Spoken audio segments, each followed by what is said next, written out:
నమస్తే, నేను మీ Kishore. Welcome to vibrant TV. ప్రస్తుతం నాతో ఉన్నారు లోక్ సత్తా వ్యవస్థాపక అధ్యక్షులు, founder for democratic reforms founder doctor Jayaprakash Narayana garu. ఒకసారి ఆయనతో మాట్లాడదాం. సమకాలీన రాజకీయాలు ఏ రకంగా ఉన్నాయి? ఆంధ్రప్రదేశ్ రాష్ట్రానికి ప్రస్తుతం కొత్త ప్రభుత్వం ఏర్పడింది చంద్రబాబు నాయుడు గారి నాయకత్వంలో. సో ఆ ప్రభుత్వం ఎదుర్కొంటున్న సవాళ్ళు ఏంటి? ఆ సవాళ్ళను అధిగమించాలంటే ఏ రకమైన ప్రయత్నాలు ఉండాలి? సంక్షేమం, అభివృద్ధి రెండు సమపాళ్లలో ఉండాల్సిన పరిస్థితి ఉంది. అట్లాగే దేశ రాజకీయ పరిస్థితుల మీద ఆయనతో మాట్లాడదాం. నమస్తే అండి జయప్రకాష్ గారు. నమస్తే కిషోర్. జయప్రకాష్ గారు, ఎప్పటి నుంచో మీ దగ్గర మీతో మాట్లాడాలి, మీలాంటి మేధావులతో ఒక మాట కలపాలి అన్న ఉద్దేశంతో నేను ట్రై చేస్తున్నా. కానీ సో ఆఫ్కోర్స్ ఇవాళకి నాకు ఆ ఛాన్స్ దక్కింది. జయప్రకాష్ గారు ఒక పార్టీని స్థాపించారు. ఆ తర్వాత ఒక ఉన్నత భావాలతో మీలాంటి మేధావులంతా కలిసి ఒక పార్టీని స్థాపించారు. సో అది మేధావులకి రాజకీయాల్లో స్థానం లేదు అన్నట్టుగా దాన్ని తీసి పక్కన పెట్టాల్సిన పరిస్థితి వచ్చింది. సో ఇప్పుడున్న సమకాలీన రాజకీయంలో మీరు ఎంతవరకు తట్టుకోగలుగుతున్నారు అని చెప్తారు మీరు? కిషోర్, ఇప్పుడు మన ఎన్నికల వ్యవస్థ చాలా జటిలమైనటువంటిది. మన దేశంలోనే కదా, అమెరికా లాంటి దేశంలో, బ్రిటన్ లాంటి దేశంలో కూడా ఒక మూడవ పార్టీ వచ్చి రెండు పాతుకుపోయిన పార్టీలను ఎదిరించడం అనేది తేలికైన విషయం కాదు. అవును. ఈవేళ బీజేపీ జాతీయ స్థాయిలో చాలా బలమైన పార్టీ. ఆంధ్రప్రదేశ్లో ఏం చేయగలుగుతారు వాళ్ళు సొంతంగా? నథింగ్. మరి వాళ్ళకి డబ్బు కొరత, లేకపోతే ఇమేజ్ కొరత, మార్కెటింగ్ కొరత కాదు కదా. లేదు. కాంగ్రెస్ ఒకప్పుడు తెలుగు రాష్ట్రాల్లో ఫ్రంట్లో అపారమైన ప్రభావం చూపి ఆంధ్రప్రదేశ్ ఏం చేయగలుగుతారు? కాబట్టి మన ఎన్నికల వ్యవస్థ పరిమితిని నిర్దేశిస్తుంది. రెండోది, దానికి తగ్గట్టు నేను ఏనాడు కూడా ఈ ఎన్నికల వ్యవస్థలో బ్రహ్మాండంగా ఓట్లు వస్తాయి, గెలుపు వస్తుందని చెప్పి నేను అనుకోలే. 10% ఓట్లు వస్తే చాలు. నిలకడగా 10% మంది కనుక ఈ కులాలు, మతాలు, ప్రాంతాలు, ఈ డబ్బులు, ప్రలోభాలు, తాత్కాలికమైన తాయిలాలకు అతీతంగా తమ ఉమ్మడి ప్రయోజనాలు, రాష్ట్ర భవిష్యత్తు, దేశ భవిష్యత్తు ఆలోచిస్తే అప్పుడు ఖచ్చితంగా ఈ పెద్ద పార్టీలు మెడలు వంచవచ్చు. ఏ మార్పులు దేశంలో కావాలో తీసుకురావచ్చు. మనకున్న పరిస్థితుల్లో ముఖ్యంగా తెలుగునాట, దేశం చాలా చోట్ల ఉండొచ్చు, మన తెలుగునాట మరి డబ్బులు మీకు తెలుసు. అవును. డబ్బులు కానీ, కులం ప్రభావం కానీ, ఇక మిగతావి కానీ, ఆ నేపథ్యంలో 10% కనిపించట్లా. మహానగరాల్లో 10% వస్తున్నది, కానీ పట్టణాల్లో ఒక 2-3% వస్తుంది, గ్రామాల్లో 1% వస్తుంది. అవును. ఇది ఆంధ్రప్రదేశ్లో, అప్పటి ముందు ఆంధ్రప్రదేశ్లో, కర్ణాటకలో, తమిళనాడులో, మహారాష్ట్రలో చాలా లోతుగా చూసిన తర్వాత అర్థమైంది. కాబట్టి ఏంటంటే ఇంకా మన మార్కు రాజకీయానికి, దేశానికి టైం పడుతుంది, వస్తుంది కాలక్రమేణా. అంటే చదువుకున్న వాళ్ళు బాగా మిమ్మల్ని ప్రోత్సహిస్తారు, అంటే మేధావుల్ని ప్రోత్సహిస్తారు రాజకీయాల్లో. కానీ చదువు లేని వాళ్ళకి అవన్నీ ఆలోచన లేదు అని. అది కూడా కాదు. ఖచ్చితంగా తెలుగు రాష్ట్రాల్లో ఈవేళ ఏ మాట అయినా సరే ఎవరు చెప్పింది నిజం అంటే 140 మంది 50 మంది నేను చెప్పింది నిజం అని చెప్తారు. Yes, no doubt. అది వేరు, ఓటు వేరు. చెప్పిన దాన్ని గౌరవించడం, నమ్మటం వేరు, ఓటు వేయటం వేరు. ఎందుకంటే ప్రజలు ఆసక్తులు అయిపోయినారు. ప్రజలకి ఏదో ఒక అండ లేకపోతే ప్రతి ఊళ్ళో ఏ చిన్న పని కావాలన్నా కూడా మండల ఆఫీస్కి వెళ్ళి పని చేయించుకోవాలా, మున్సిపల్ ఆఫీస్కి పోవాలా, పంచాయతీకి పోవాలా, పోలీస్ స్టేషన్ పోవాలా, ఏం కావాలన్నా కూడా రాజకీయ అండ లేకపోతే బతకలేని పరిస్థితి వచ్చింది. ఎస్. కాబట్టి మీరు ఒకటేమో మన ఎన్నికల వ్యవస్థలో మూడో పార్టీ, నాలుగో పార్టీ చాలా కష్టం చూస్తున్నాం. తెలంగాణలో అసెంబ్లీ ఎన్నికల్లో బీజేపీ మూడో పార్టీ అనుకోగానే తగ్గిపోయింది. అవును. ఇప్పుడు టీఆర్ఎస్ మూడో పార్టీ అనగానే బీఆర్ఎస్ తగ్గిపోతుంది. అవును. అది వ్యవస్థీకృతమైన సమస్య. వ్యవస్థీకృత సమస్య, రాజకీయ సంస్కృతుల సమస్య ఏంటంటే ప్రజలకి మీరు ఎలాంటి పార్టీ నాకు అనవసరం, ఎలాంటి వాళ్ళు నాకు అనవసరం, కానీ నాకు అందుబాటులో ఇక్కడ మా ఊళ్ళో, మా దగ్గర, మా వీధిలో మనుషులు కావాలి నాకు. అంత పెద్ద యంత్రాంగాన్ని ఒక రాజకీయ పార్టీ నిరంతరం ఎన్నికల టైంలో కాదు, ప్రచారం కోసం కాదు, ప్రజలకు అందుబాటులో తేవాలంటే వాళ్ళు బతకాలి కదా. ఎస్. మనం రకరకాల మాట్లాడుకుంటున్నాం. వాళ్ళు ఎలా బతుకుతారు? వాళ్ళకి వాడిని జీతం ఇస్తున్నాడా, వాడిని పోషిస్తున్నారా? కాబట్టి ఒక అవినీతి అనేది దీనిలో భాగం అయిపోయింది, అనివార్యం అయిపోయింది. ఏదో రకంగా వాడి డబ్బులు సంపాదించి ఏర్పడ్డారు, భూములు కబ్జా చేసేది, రేషన్ షాపులు ఇచ్చేస్తాను, చిన్న కాంట్రాక్ట్ ఇస్తాను, దానిపై తంటాలు పడు, లేకపోతే ట్రాన్స్ఫర్ చేయించి డబ్బులు తీసుకొని నేను ట్రాన్స్ఫర్ చేస్తాను, పలుకులు ఉపయోగిస్తాను, ఇది వచ్చేసింది. మూడోది ఎన్నికల్లో డబ్బు ప్రవాహం. ఎస్. కాబట్టి రాజకీయ వ్యవస్థను గురించి ఆలోచిస్తున్నప్పుడు చాలా లోతుగా మనం వాటిని మార్చడం ఎట్లా ఆలోచించాలి తప్ప ఎన్నికలు పోటీ చేయడం ఒక్కటే రాజకీయం కాదు. ఖచ్చితంగా ఎన్నికల్లో పోటీ చేసి ప్రజల మద్దతుతో మార్పు తీసుకురావడం అన్నిటికంటే సులువైనది, మంచిది. దానికి సమయం సరిగ్గా లేకపోతే రాజకీయం అని చెప్పంటే ప్రజలు సంఘటితం చేయటం, కరెక్ట్. ఏ లక్ష్యాలు అవసరమో దాని విషయంలో ప్రజలు అవగాహన తీసుకురావటం, ఆ రూపంలో ఒత్తిడి తీసుకురావటం పార్టీల మీద, సాధ్యమైనంత మేరకు ఆ మార్పులను తీసుకురావటం, ఆ రకమైన ప్రయత్నం లోక్సత్తా నుంచి జరిగినంత ఈ దేశంలో ఏ సంస్థ నుంచి జరగడం లేదు. బహుశా ఏ పార్టీ కూడా అధికారాలు వచ్చినా కూడా ఇన్ని మార్పుల కోసం నడుము కట్టలేదు. అంచేత ఏది ఏ మేరకు మార్పు సాధ్యమైతే ఆ మేరకు మార్పును సాధించాలి. నిరంతరం లోక్సత్తా ప్రయత్నం అదే. అందుకని 3 రాజ్యాంగ సవరణలు తీసుకొచ్చాం, 7 చట్టాలు. దేశంలో పెద్ద పెద్ద పార్టీలు కూడా ఇన్ని చట్టాలు మేము లోతైన చట్టాలు దీర్ఘకాలికంగా చేసామని చెప్పుకోలేవు. అట్లాగే మౌలిక విధానాల మార్పులు, ఆరోగ్యంలో కావచ్చు, ఇతర రంగాల్లో కావచ్చు మార్పులు తీసుకొచ్చాం. అవి చాలదు.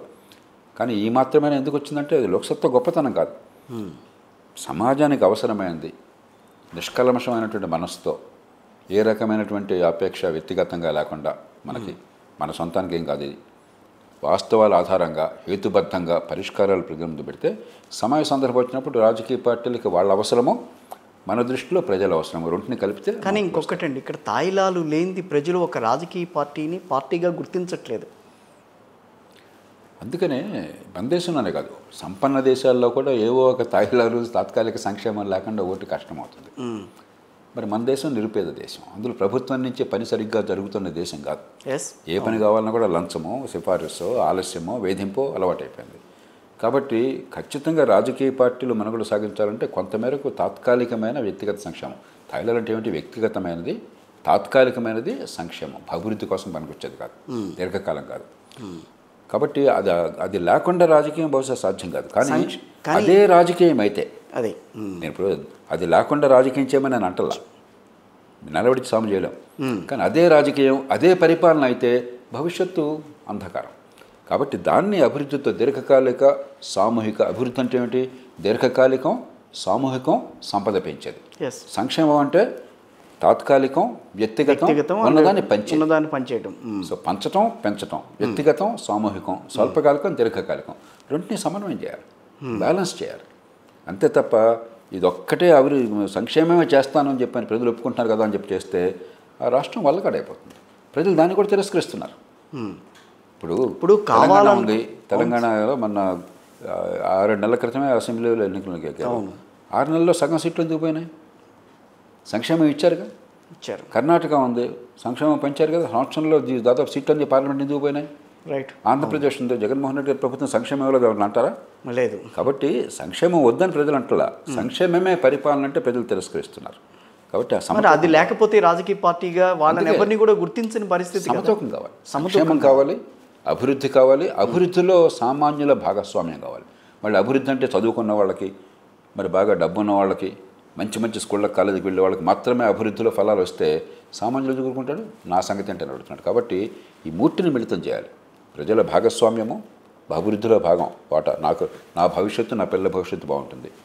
అభివృద్ధి, అసలు అభివృద్ధి లేకుండా ఏమేమి సాధ్యం కాదు. సంక్షేమం, మూర్తిని మిళితం చేస్తే ఇవాళ ఉన్న పరిస్థితుల్లో అది మంచి పాలన. కానీ సార్, ఇప్పుడు సామాన్యుల్ని పైకి తీసుకురావాలనేదే ఏ రాజకీయ పార్టీ అయినా ఎవరైనా మామూలుగా మాట్లాడేది. వాడికి కావాల్సిన నీడ్స్ ఏవైతే ఉన్నాయో, కూడు గుడ్డ, ఇట్లాంటివన్నీ కూడా సమకూర్చాలని. సో అది సమకూర్చిన తర్వాత అది సమకూరుస్తూనే అభివృద్ధి అనేది కూడా తీసుకురావడం అనేది ఎంతవరకు సాధ్యమవుతుంది ఇప్పుడు మనకున్న వ్యవస్థలో? 100% సాధ్యం. ప్రపంచంలో ఏ దేశం బాగుపడి ఆ రకంగానే బాగుపడింది. ప్రపంచంలో ఒక్క దేశమైనా కూడా పేదరికం నుంచి బయటపడింది, అభివృద్ధి చెందింది అన్న దేశాన్ని ఈ అభివృద్ధిని సంక్షేమాన్ని కలపకుండా వచ్చి చేసింది చూపెట్టండి నాకు. ఉదాహరణకి మంచి ప్రమాణాల విద్య అందించకుండా, దేవుడిచ్చిన తెలివితేటలు వికసించకుండా, సంపద సృష్టించేటువంటి నైపుణ్యాన్ని ఇవ్వకుండా ప్రపంచంలో ఏ దేశం అభివృద్ధి చెందాల. కాబట్టి అభివృద్ధి అన్నది అదేదో మంత్రాల ద్వారా వచ్చేది కాదు, దేవుడిని పూజ చేస్తే వచ్చేది కాదు. మనం సంపద సృష్టిస్తే వచ్చేది. సంపద సృష్టించడం ఏంటి? మీకు నాకు మనందరికీ కావాల్సిన వస్తువుల్ని కానీ సేవల్ని కానీ ఉత్పత్తి చేసే నైపుణ్యం లేకపోతే, ఉత్పత్తి చేసే ఏర్పాట్లు లేకపోతే, మన అవసరాలు తీరకపోతే అభివృద్ధి ఏముంది? అంచేత అభివృద్ధి అంటే ఇదే. దీనిలో పెద్ద అవసరాలు తీరుస్తున్నారు, ఒక పక్కన వస్తువు అవసరాలు తీరుస్తున్నా కూడా అభివృద్ధి చేయలేదు కదా అని చెప్పి పక్కన పెట్టిన పరిస్థితి కదా. ఇక్కడ కన్ఫ్యూజ్ అవుతున్నాం. తాత్కాలికమైన వ్యక్తిగత అవసరాలు తీర్చడం కాదు. రైట్. అది మంచి ప్రమాణాల విద్య, మంచి ఆరోగ్యం, చట్టబద్ధ పాలన, మౌలిక సదుపాయాలు, పెట్టుబడులకు ప్రోత్సాహం, అవినీతి నిర్మూలన, అవన్నీ మన గవర్నమెంట్లో జరగలేదా? 2019 నుంచి 24 వరకు జరిగిన వాటిల్లో వాళ్ళు ఇచ్చిన నవరత్న పథకాల్లో అవన్నీ కలిపి రాలేదు. నేను చెప్పిన దానిలో ఏ ఒక్కటి చెప్పండి. మంచి ప్రమాణాల విద్య ఆంధ్రప్రదేశ్లో కాదు, ఏ రాష్ట్రంలోనూ లేదు. భారతదేశంలో ఉన్నంత అధ్వాన్నపు స్థాయిలో విద్య ప్రపంచంలో ఏ పెద్ద దేశంలోనూ లేదు. నేను మామూలుగా మాట్లాడట్లా, నోటికొచ్చినట్టు మాట్లాడలేదు. 185 మంది ఇంజనీరింగ్ చదివితే కూడా ఇంజనీరింగ్ రాదు వాళ్ళకి. ఇంకా మామూలు చదువులు పక్కన పెట్టేద్దాం. కానీ మీరే ఒకానొక సందర్భంలో వైఎస్ జగన్మోహన్ రెడ్డి ప్రభుత్వం తీసుకొస్తున్న చర్యలు, అంటే విద్య విషయంలో, వైద్యం విషయంలో తీసుకొస్తున్న చర్యలు చాలా అమోఘంగా ఉన్నాయి, అవి భావితరాలకు ఉపయోగపడే విధంగా ఉంటాయని కూడా అన్నారు. నేను ఎప్పుడు ఆ భాష వాడలా. ఇప్పుడు ఒక స్కూల్లో మాస్టర్ గారు ఉన్నారు. ఓకే, ఒక్కరోడు కొంచెం కష్టపడుతున్నాడు, అరే బాగుందిరా ఇంకా బాగా చేయని చెప్తాం. అయితే ఒకరోజు ఒక లెసన్లో కొంచెం కాస్త బాగానే చేసినట్టున్నాడు, రెండో లెసన్లో కొంచెం బాగుందన్న బాగా చేయని చెప్తాం. రైట్, ఓకే, అంతేగాని తిట్టాం. అంతే కదా. కానీ యాన్యువల్ పరీక్ష పెట్టాం, సార్ ఆ రోజు లెసన్లో కొంచెం పర్లేదు అన్నారు మీరు, నాకు ఫస్ట్ మార్క్ రాకపోతే ఎట్లా అంటే ఎలా సాధ్యమవుతుంది? ఎస్, నేను ఏనాడు అమోఘం అనలేదు, అద్భుతం అనలేదు. ఓకే, విద్య మీద, ఆరోగ్యం మీద దృష్టి పెట్టడం అవసరం, దానికి అభినందిస్తున్నాను. కానీ మీరు చేస్తున్న తీరు వల్ల ఫలితాలు రావు, ఈ మాట వెంటనే చెప్పట్లా. అది చెప్పారు, ఆ మాట ఫలితాలు రావు, ఫలితాలు దీనికి వేరే తీరు ఉంది అని చెప్పని. ఇప్పుడు వాళ్ళు నాలాంటి వాళ్ళకి అంటే విశ్వసనీయత ఉన్నప్పుడు ఎట్లా కొట్లా మీ మద్దతు కావాలా, మీ ఎండోర్స్మెంట్ కావాలా, మీ మెప్పు కావాలా. అవునయ్యా, ఆ మెప్పు కోసం కావాల్సిన పని చేయొచ్చుగా ప్రజలకి. నేను తొలి రోజు నుంచి అభివృద్ధిని, సంక్షేమాన్ని సమతూకం ఉన్నాను. అక్కడ చేశారేమన్నా ఆంధ్రప్రదేశ్లో కానీ తెలంగాణలో కానీ? ఎందుకు చేయలేదు?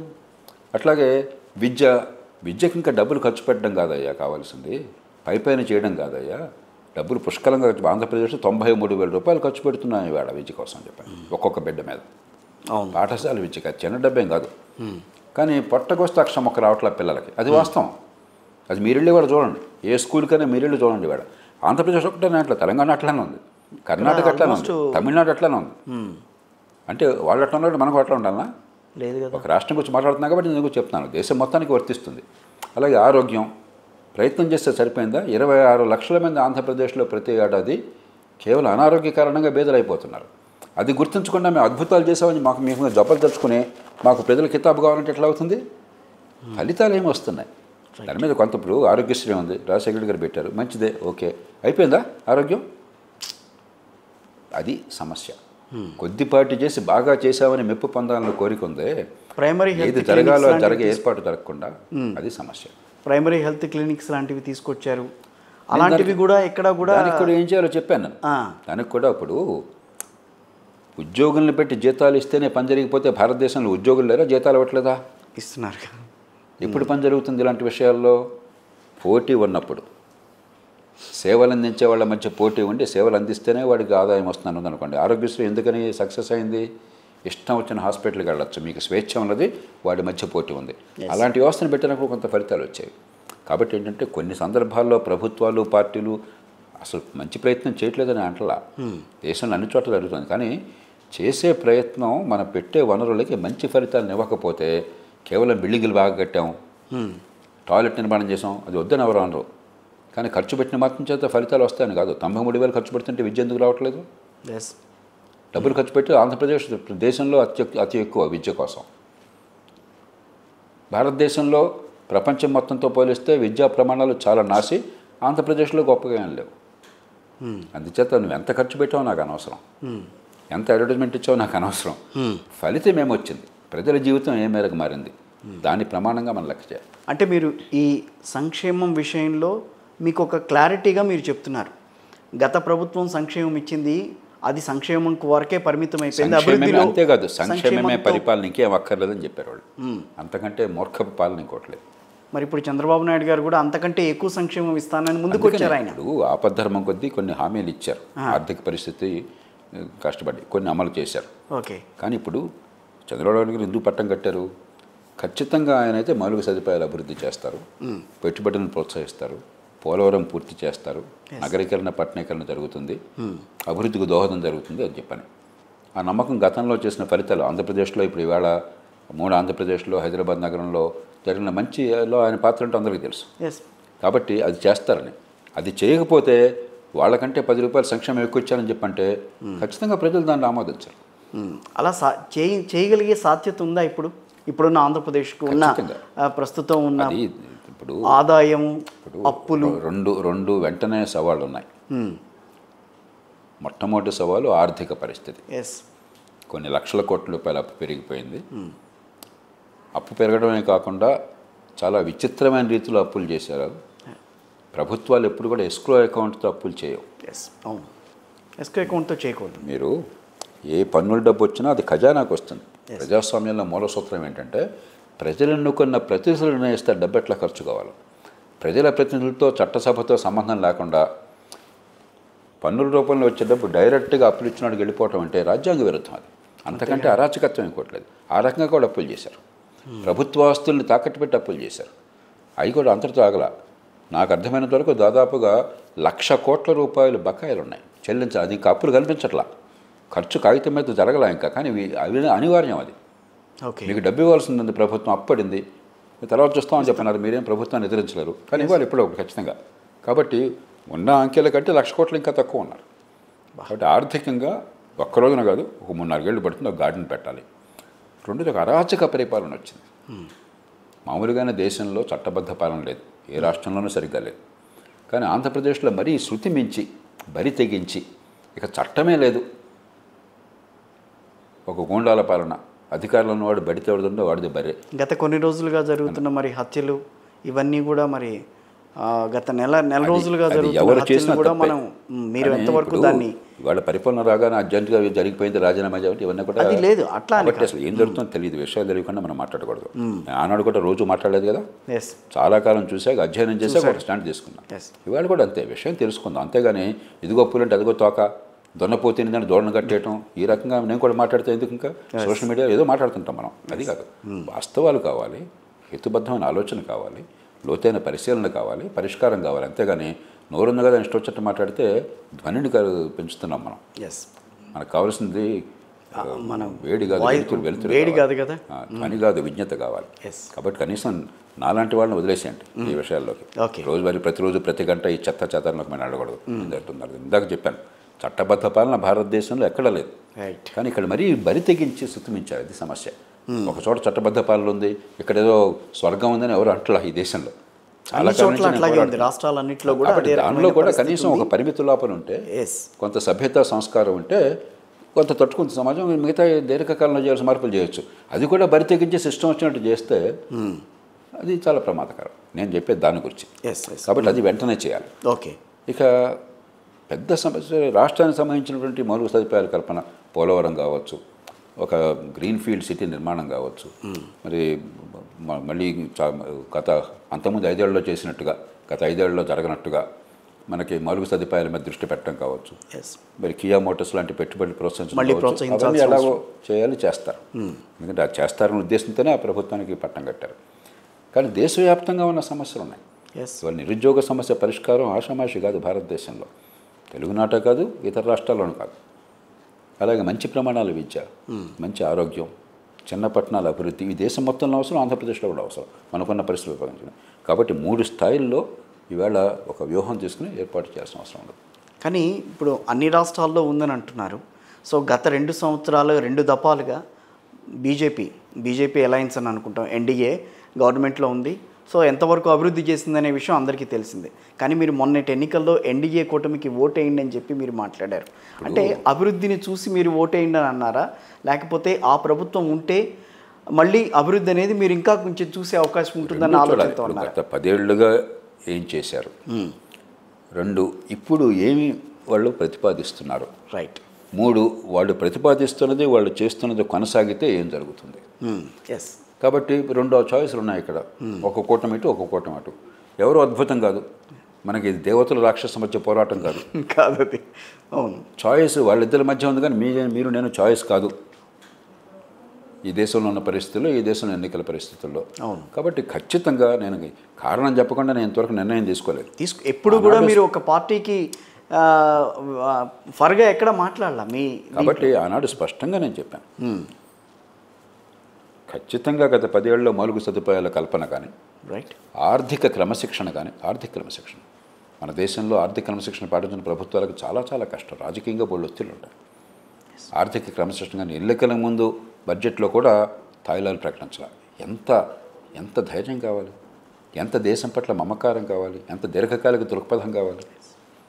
ఆర్థిక క్రమశిక్షణ కానీ, పెట్టుబడులు పెంచి ప్రోత్సహించాలని చెప్పిన వాతావరణం కానీ, దానికి తగ్గ వ్యూహాలు కానీ, మన ఎగుమతులు పెంచడం దగ్గర నుంచి మ్యానుఫ్యాక్చరింగ్ పెంచడం దాకా రకరకాల అన్ని కొన్ని ఫలిస్తాయి, కొన్ని ఫలించవు, అన్నీ మన చేతుల్లో ఉండవు గ్లోబలైజ్డ్ వరల్డ్లో.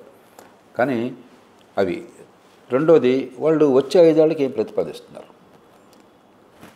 కాంగ్రెస్ పార్టీ అదే సమయంలో సంక్షేమంతా పరిపాలన లేనట్టుగా లోన్ వేవర్ చేస్తాం, ఒకసారి లోన్ వేవర్ కదా పర్మనెంట్గా లోన్ వేవర్ కోసం కమిషన్ పెడతాం, మనిషికి ₹1,00,000 ఇచ్చేస్తాం, యువకులకి మహిళలకి ఇంత డబ్బులు ఇచ్చేస్తాం, మరొకరికి ఇంత ఇచ్చేస్తాం. ఏంటి అసలు ఖజానాలో ఎంత డబ్బు ఉన్నది, ఎక్కడి నుంచి తెస్తావు, ఆ డబ్బుని ఎలా వినియోగిస్తావు, ఈ దేశంలో అభివృద్ధికి నోచుకున్నటువంటి సామాన్యుల భవిష్యత్తు బాగు చేయడం కోసం ఏం పథకాలు పెడతావు, చాలా చేయాల్సిన క్రిటిక్ చాలా ఉంది. నేను ప్రభుత్వాలు చేయనివి చేయాల్సిన రోజు చెప్తున్నాను. అవును, అలాంటి ఎజెండా చేపట్ల అది ఇస్తా, ఇది ఇస్తా, ఇది ఇస్తా. ఆర్థిక క్రమశిక్షణ నాశనం కానీ, అభివృద్ధి నాశనం కానీ. ఖచ్చితంగా ఈ రెండింటికి మధ్య ఆలోచించే వాళ్ళకి దేశ భవిష్యత్తు గురించి అవగాహన ఉంటే ఇంకో మార్గం లేనే లేదు. ఎందుకంటే దేశానికి ఉన్న ఒకే ఒక్క అవకాశం వచ్చే 15-20 ఏళ్ల పాటు శరవేగంగా అభివృద్ధి, నిజమైన అభివృద్ధి జరిగితే చాలా సమస్యలు ఉన్నాయి, మిగతా సమస్యలు పరిష్కారం కోసం ప్రయత్నించారు. కానీ ముందు అసలు పైసామే పరమాత్మ. సంపద పెరిగితే దేశంలో, ఉపాధి పెరిగితే యువతకి, ఈ దేశంలో దండిగా చేతి నిండా పని, జేబు నిండా డబ్బులు ఉంటే, అవసరాలు తీరితే, మరుగు సదుపాయాలు బాగుపడితే మిగతా సమస్యలు తేలిగ్గా పరిష్కరించుకోవచ్చు. దుర్భర పేదరికాన్ని, దారిద్ర్యాన్ని కొనసాగించడం కంటే పాపం ఇంకోవట్లేదు. మీ విధానాలు పేదరికాన్ని కొనసాగించేవైతే అంతకంటే నేను క్షమార్హం కానటువంటిది తప్పు ఇంకోవట్లేదు ప్రజాస్వామ్యంలో. కానీ ఒకటండి, మనం ఇంత మాట్లాడుకున్న ప్రజలు అలాంటి పార్టీలని స్వాగతిస్తున్నారు, అలాంటి పార్టీలకే ప్రజల్ని మనం తప్పు పట్టకూడదు. వైఫల్యానికి ప్రజలను తప్పట్టే ఉపయోగం ఉందా అసలు? ఈ ప్రజలు ప్రజాస్వామ్యాన్ని కోరారా? భారతదేశంలో ప్రజలంతా ఏమైనా ఉద్యమం చేశారు మాకు ఓటు ఇవ్వండి, ప్రజాస్వామ్యం ఇవ్వండి అని? అంటే మీరు ప్రజాస్వామ్యం మన నాయకత్వం ఇచ్చారు ఓటు. ఓకే, కాబట్టి ఆ ప్రజాస్వామ్యాన్ని సరిగ్గా నడిపే బాధ్యత నాయకత్వానిది. మీ పని మీరు చేయకుండా ప్రజలు తిరితే ఎట్లాగా? మరి ప్రజల చేత ఓటు వేయించుకోవాలనంటే ఏదో ఒకటి అందిస్తేనే వాళ్ళు మాకు ఓటు వేస్తున్నారన్న ఫీలింగ్ తీసుకొస్తున్నారు. ప్రజల్లో విజ్ఞత పెంచి, ఆలోచన పెంచి, మరి సమతూకాన్ని పాటించి ఓ దాన్ని నడిపించడం గొప్ప నాయకత్వం చాతుర్యం. అలా కాకుండా ప్రజల్ని మరింత వెర్రివాళ్ళని చేసి, అవగాహన లేకుండా చేసి, రెచ్చగొట్టి, మరి ఎప్పుడు పుచ్చుకునేవాళ్ళుగా మార్చి ఓటు పొందడం మరో రకం. రెండు నాయకత్వాలే, ఒకటి నిజమైన నాయకత్వం, ఇంకొకటి కోహన నాయకత్వం. ఓకే, కాబట్టి బాధ్యత ఆ పార్టీలది, ప్రభుత్వాలు. ప్రపంచం అంతా జరిగింది, ప్రపంచం అంతా ఈ సమస్యలు. మనం మొట్టమొదటి మనుషులం కాదు ప్రపంచంలో. అన్ని దేశాల్లో కూడా మన చిన్నపిల్లాడు కూడా, నాన్న నువ్వు కాస్త టైంకి పడుకోరా అని చెప్పంటే రాత్రి 9 అయినా కూడా మారం చేస్తాడు, ఆడుకుంటాను, టీవీ చూస్తాను సరదాగాని. మనం ఏం చేస్తాం? క్రమశిక్షణ నాన్న పడుకోవాలంటాం. అన్ని చాక్లెట్లు తింటే, చాక్లెట్ అన్ని తింటే మంచిది కాదు నాన్న, పౌష్టికాహారం కావాలి, కూరలు తినాలి, పళ్ళు తినాలి, మరి భోజనం సరిగ్గా తినాలని చెప్తాం మనం. చివరాడు ఏమంటాడు? నాకు చాక్లెట్టే కావాలి, మారం చేస్తాడు. తల్లి బిడ్డను ప్రేమించే తండ్రి ఏం చేస్తాడు? తల్లి ఏం చేస్తుంది? వాళ్ళని కాపాడడం కోసం సమతూకాన్ని పాటిస్తుంది. నాయకత్వం కూడా ఆ బాధ్యత ఉన్నది. అంతేగాని నా పిల్లోడు కాదు కదా, వాడు చస్తే పోయింది నాకేందో అని చెప్పని నువ్వు చాక్లెట్ తిన్నాను ఇంకే వద్దన్నాడు అనుకోండి, వాడు నాయకుడు అవుతాడా? అప్పుడు అది ఒక తల్లిదండ్రులు పిల్లల్ని పెంచడంలో ఏ బాధ్యత తీసుకుంటారో అదే బాధ్యత నాయకత్వం తీసుకోవాలి. ప్రజల్ని ఒప్పించడం చేత కావాలి, ప్రజల్ని కలపాలి. గొప్ప నాయకత్వానికి అసమర్థ నాయకత్వానికి తేడా అది. ప్రపంచ చరిత్రలో గొప్ప నాయకత్వం అంటే కష్టమైందైనా కూడా ప్రజలతో ఒప్పించేటువంటి చాతుర్యం, ఆ విశ్వసనీయత, ఆ ముందు చూపు, ఆ ప్రజల పట్ల ఆ ప్రేమ, అది ఉన్నవాళ్ళు గొప్ప నాయకులు అవుతారు, సమాజాన్ని మారుస్తారు. అది లేని వాళ్ళు తాత్కాలికంగా పదవులు ఎక్కుతారు, దేశాన్ని ముంచుతారు. మీరు మాటల్లో కొన్ని చెప్పారు, సామాన్యుల్ని ఆర్థిక వ్యవస్థల్లో భాగం చేయాలి అని చెప్పి. అది ఎంతవరకు కార్యరూపం దాల్చే అవకాశం ఉంటుందో? నిజంగా అవకాశం ఖచ్చితంగా ఉంది, ఇప్పటిదాకా జరగటం లేదు. ఎందుకు జరగటం లేదంటే ప్రపంచంలో మన దేశంలో ఉన్నంత అధ్వాన్నంగా విద్య, ఆరోగ్యం మరెక్కటలేదు. ఆధునిక యుగంలో మంచి ప్రమాణాల విద్య అంటే కేవలం పుస్తక పఠనమో లేకపోతే మంచి ఉపన్యాసం ఉండడం కాదు, సంపద సృష్టించే నైపుణ్యాన్ని బిడ్డకి ఇవ్వటం. ఈ దేశంలో వాడు మెకానికల్ ఇంజనీరింగ్ చేస్తే ఒక కుర్రాడు, ఆ ఇంట్లో మీకు స్కూటర్ అయితే కారో చెడిపోతే, వాడు మెకానికల్ ఇంజనీర్ అంటే స్కూటర్ కారో వాడి పని, నాన్న చూడరా అని చెప్పంటే వాడి చేత కదా. వాడు ఏం చేస్తాడు? చదువురాని మెకానిక్ దగ్గర తీసుకెళ్తాడు దాన్ని. చదువురాని మెకానిక్ సౌకాళ్ళు మెకానికల్ ఇంజనీర్ కంటే మెరుగు. ఈ మాట కొంచెం పరుషంగా ఉండొచ్చు కానీ వాస్తవం అది. అదేం విద్య? అదేం విద్య? సివిల్ ఇంజనీరింగ్ చేస్తే ఆ స్ట్రక్చరల్ సౌండ్నెస్ తెలియకుండా, ఎక్కడ ఎంత స్ట్రెంగ్త్ కావాలి, వెయిట్ని బట్టి, హైట్ని బట్టి, వెయిట్ని బట్టి లేకుండా, ఏ ప్రమాణాలతో మెటీరియల్స్ కావాలో తెలియకుండా మేసన్ మీకంటే బాగా చేస్తే తాపీ మేస్త్రి మెరుగ్గా మీ ఇంజనీర్ కంటే. అవును. కాబట్టి నిజమైన నైపుణ్యం కావాలి. విద్యా ప్రమాణాలు ఇంకా మెరుగుపడాలి. ఇంకా కాదు, చండాలంగా ఉన్నాయి. చండాలంగా ఉన్నాయి. ఇవాళ 14-18 ఏళ్ల వయసు మధ్య గడియారం చూసి టైం చెప్పమంటే 150 మందికి తెలియదు. 14-18 ఏళ్ల మధ్య గంట చెప్తున్నారు 175-80 మంది. గంట నిమిషం చెప్పరా అంటే 150 మంది మాత్రం చెప్పగలుగుతున్నారు. 14-18 ఏళ్ల మధ్య 21వ శతాబ్దంలో. మార్కెట్కి వెళ్ళి కూరగాయలు తూకం వేయన అన్న అని చెప్పంటే 2.5 కేజీలు కొనరా వంకాయ అంటే 2.5 కేజీలు రాళ్ళు పెట్టడం చేత కాదు. 14-18 ఏళ్ల మధ్య కఠోర వాస్తవాలు ఇవి. ఇంకేం మాట్లాడుతున్నాం మనం? ఏం విద్యను మాట్లాడుతున్నాం? 10th క్లాస్ పాసు 98%, మార్కులు 89%, 96%, జ్ఞానం 5%. కానీ లోకం పోకడ అదేగా ఉంది కదండి. దాన్ని మనం క్షమించకూడదు. నిజాన్ని నిష్కర్షగా చెప్పాలి. ఏ తల్లిదండ్రులు బిడ్డల భవిష్యత్తు నాశనంగా వాళ్ళని కోరుకోరు. వాళ్ళకి తెలియదు. వాళ్ళు ఏమనుకుంటున్నారు? ఈ మార్కులు చూసి, పాసులు చూసి, క్లాసులు చూసి సంబరపడుతున్నారు. మా పిల్లలకు జ్ఞానం రావటం లేదు, వాళ్ళు నష్టపోతున్నారు అని అర్థం కావట్లా. అర్థమైతే ప్రజలు మేల్కొంటారు. అర్థమయ్యే ప్రయత్నం కూడా చేయట్లే. అర్థం చేసే ప్రయత్నం కూడా చేయట్లే. ఇంజనీరింగ్ అడ్మిషన్లు ఇవాళ వీళ్ళు ఈ పోటీ పరీక్షలు పెడితే దానిలో 160కి 50 మార్కులు వస్తే దానిలో 50 మార్కుల్లో 25% ఏమో ఇంటర్మీడియట్ మార్కులు. ఇంటర్మీడియట్ మార్కులు 75కి 70 వస్తుంది అందరికీ. ఏమీ రాదు సబ్జెక్ట్ వాడికి. అవి కూడా లెక్కేస్తే 160కి 50 మార్కులు వస్తే 40 మార్కులు వస్తే 160కి మీరు వాడిని క్వాలిఫైడ్ అంటున్నారు. ఒక కోతి వెళ్ళి ఈ పోటీ పరీక్షల్లో ఇష్టం వచ్చినట్టు మార్కులు పెడితే 100కి 25 వస్తాయి. ఎందుకంటే 4ట్లో ఒక చాయిస్ కరెక్ట్ అవుతుంది కాబట్టి. ఎవరిని మోసం చేస్తున్నాం మనం? ఈ పిల్లల భవిష్యత్తును నాశనం చేస్తున్నాం. ఈ తల్లిదండ్రుల త్యాగాన్ని వృధా చేస్తున్నాం. బూడిదలో పోసిన పన్నీరు అవుతుంది. ప్రజలు పెట్టిన డబ్బు కానీ, ప్రభుత్వం పెట్టే డబ్బు కానీ. ప్రతి తల్లిదండ్రులు కోరుకునేది ఏంటి? నా పిల్లలు బాగుపడాలి, నా పిల్లలు ఎదగాలి, వాళ్ళ తెలియని బట్టి, కష్టాన్ని బట్టి నా పిల్లలు అందరూ ఎక్కాలి. అలా కోరుకునే తల్లిదండ్రులు భారతదేశంలో ఉన్నారా? దానికోసం తినక అవును త్యాగాలు చేసి వాళ్ళ అవసరాలు చంపుకుని పిల్లల కోసం ప్రాణం పెడుతున్నారు. కాబట్టి తల్లిదండ్రులు తప్పు కాదు, పిల్లలు తప్పు కాదు. అలాంటి వ్యవస్థను ఎవరు తయారు చేశాడు? విద్యా వ్యవస్థని. అలాంటి పరీక్షను నడబెట్టున్నాడు. దొంగ పరీక్షల్ని. పొట్టకొచ్చి అక్షరం కాకుండా 95% వస్తే దొంగ పరీక్ష కాదా అది? తల్లిదండ్రులు అన్యాయం చేయడం కాదా? పిల్లల్ని మోసం చేయడం కాదా? అది నేను చెప్పేది. పరిపాలన అంటే వీటి మీద దృష్టి పెట్టాలి, నటించడం కాదు. కానీ జయప్రకాష్ గారు, మీలాంటి మేధావులు సమూలంగా విద్యా వ్యవస్థలో మార్పు రావాలి, దేశ ప్రజాస్వామ్య వ్యవస్థలో కూడా మార్పు రావాలని ఎన్నాళ్ళుగానో కోరుతున్నారు. కానీ ఎక్కడ ఆ మార్పు అనేది కనిపించట్లేదు. కానీ రోజు రోజుకు అది నేను అంగీకరించు. చాలా మార్పులు వచ్చినాయి, కానీ చాలా మార్పు లేదనుకుంటే 40 ఏళ్ల క్రితం జీవితంతో పోలిస్తే ఇప్పుడు భారతదేశంలో ఒక్క కుటుంబం అయినా సరే ఆనాడే బాగుందని చెప్పానండి. పిచ్చోళ్ళు అయితే తప్ప. ఆనాడు ఈ గంట సేపు మనం కూర్చుంటే 30 సార్లు కరెంట్ పోయేది. మండు టెండల్లో కూడా కరెంట్ లేక, ఫ్యాన్ కూడా లేక చచ్చేవాళ్ళం.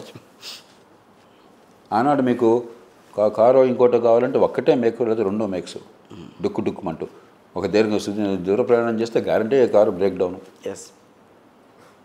సో కాబట్టి చాలా రంగాల్లో బాగుపడుతోంది. కాబట్టి రాజకీయంలో డబ్బుల ప్రభావము, అవినీతి పెరుగుతోంది. మరెంతో ఫలితాలు సాధించాల్సింది కొన్ని సాధించలేకపోతుంది. అంతే తప్ప దేశమంతా నాశనం అయిపోయింది, దేశమంతా చండాలం అయిపోయింది, ఇవి పిచ్చి మాటలు. రిఫార్మ్స్ తీసుకురావాలి, చాలా మార్పులు రావాలి. దానికోసం క్రమబద్ధంగా విజ్ఞతతో, ముందు చూపుతో, పిచ్చిగా గుడ్డిద్దు చేలబడ్డట్టు కాకుండా మార్పుల కోసం పోరాటం చేసి సాధించాలి. కొన్ని వెంటనే చేయాలి, కొన్ని ఆలస్యం పడుతుంది. కానీ ప్రజల్ని ఏదో రకంగా ఒక మైమరిపించే విధంగా రాజకీయ వ్యవస్థ మారుతోంది తప్పించి, రాజకీయ వ్యవస్థ ఏనాడు కూడా ప్రజల బాగోగులు చూసే తత్వంతో రావట్లేదు. ఇప్పుడు రాజకీయ పార్టీలు కూడా రావట్లేదండి. ప్రజాస్వామ్య వ్యవస్థలో అది కొంచెం ఇబ్బందికర పరిణామం కదా. మన రాజకీయంలో ప్రజాస్వామ్యంలో ఉన్న లోపాలను నేను ఎండగట్టినంత బహుశా దేశంలో నేను అందుకనే అడుగుతున్నాను. కాబట్టి నేను దాన్ని సమర్థించడం కోసం చెప్పట్లా. కానీ వాళ్ళ పాయింట్ ఆఫ్ వ్యూ చూడండి, నరకం అనిపిస్తున్నారు రాజకీయంలో ఉన్నవాళ్ళు. రాజకీయంలో వచ్చారన్న పాపానికి ఇప్పుడు అవినీతి పరులు, దేశాన్ని దోచుకొని వచ్చిన వాళ్ళు పక్కన పెట్టేద్దాం. మంచివాళ్ళు, మీ బోటి వాళ్ళు రాజకీయంలోకి వెళ్ళారు అనుకుందాం. తప్పు కాదుగా. రాజకీయంలోకి వెళ్దాం, ప్రజలకు మంచి చేద్దాము, నా శక్తిని, సమయాన్ని నా కుటుంబానికి కాకుండా సమాజానికి ఉపయోగిద్దాం అంటే తప్పు కాదు కదా. అలా వెళ్ళారు అనుకుందాం. ఇవాళ పరిస్థితి ఏంటి? మీకు సీటు కావాలి అని చెప్పంటే ముందు అడిగేది ఎంత డబ్బు పెడతావు? మొట్టమొదటి ప్రశ్న. 40 కోట్లు పెడితే ఎమ్మెల్యే పదవికి అర్హులు అవుతావు, లేకపోతే వద్దు నువ్వు పో. ఆ తర్వాత ప్రశ్న నీ కులం, తర్వాత నీ కుటుంబం. ఎస్. ఏమవుతుంది? రాజీ పడాల్సి వస్తుంది, లేకపోతే వదిలేసుకోవాల్సి వస్తుంది. అదైన తర్వాత ఎన్నికల్లో పోటీ చేశాడు. 40 కోట్లు ఖర్చు పెడితే గెలుపు వస్తుందని గ్యారంటీ లేదు. 40 కోట్లు ఖర్చు పెడితే పోటీలో ఉన్నట్లు లెక్క అంతే.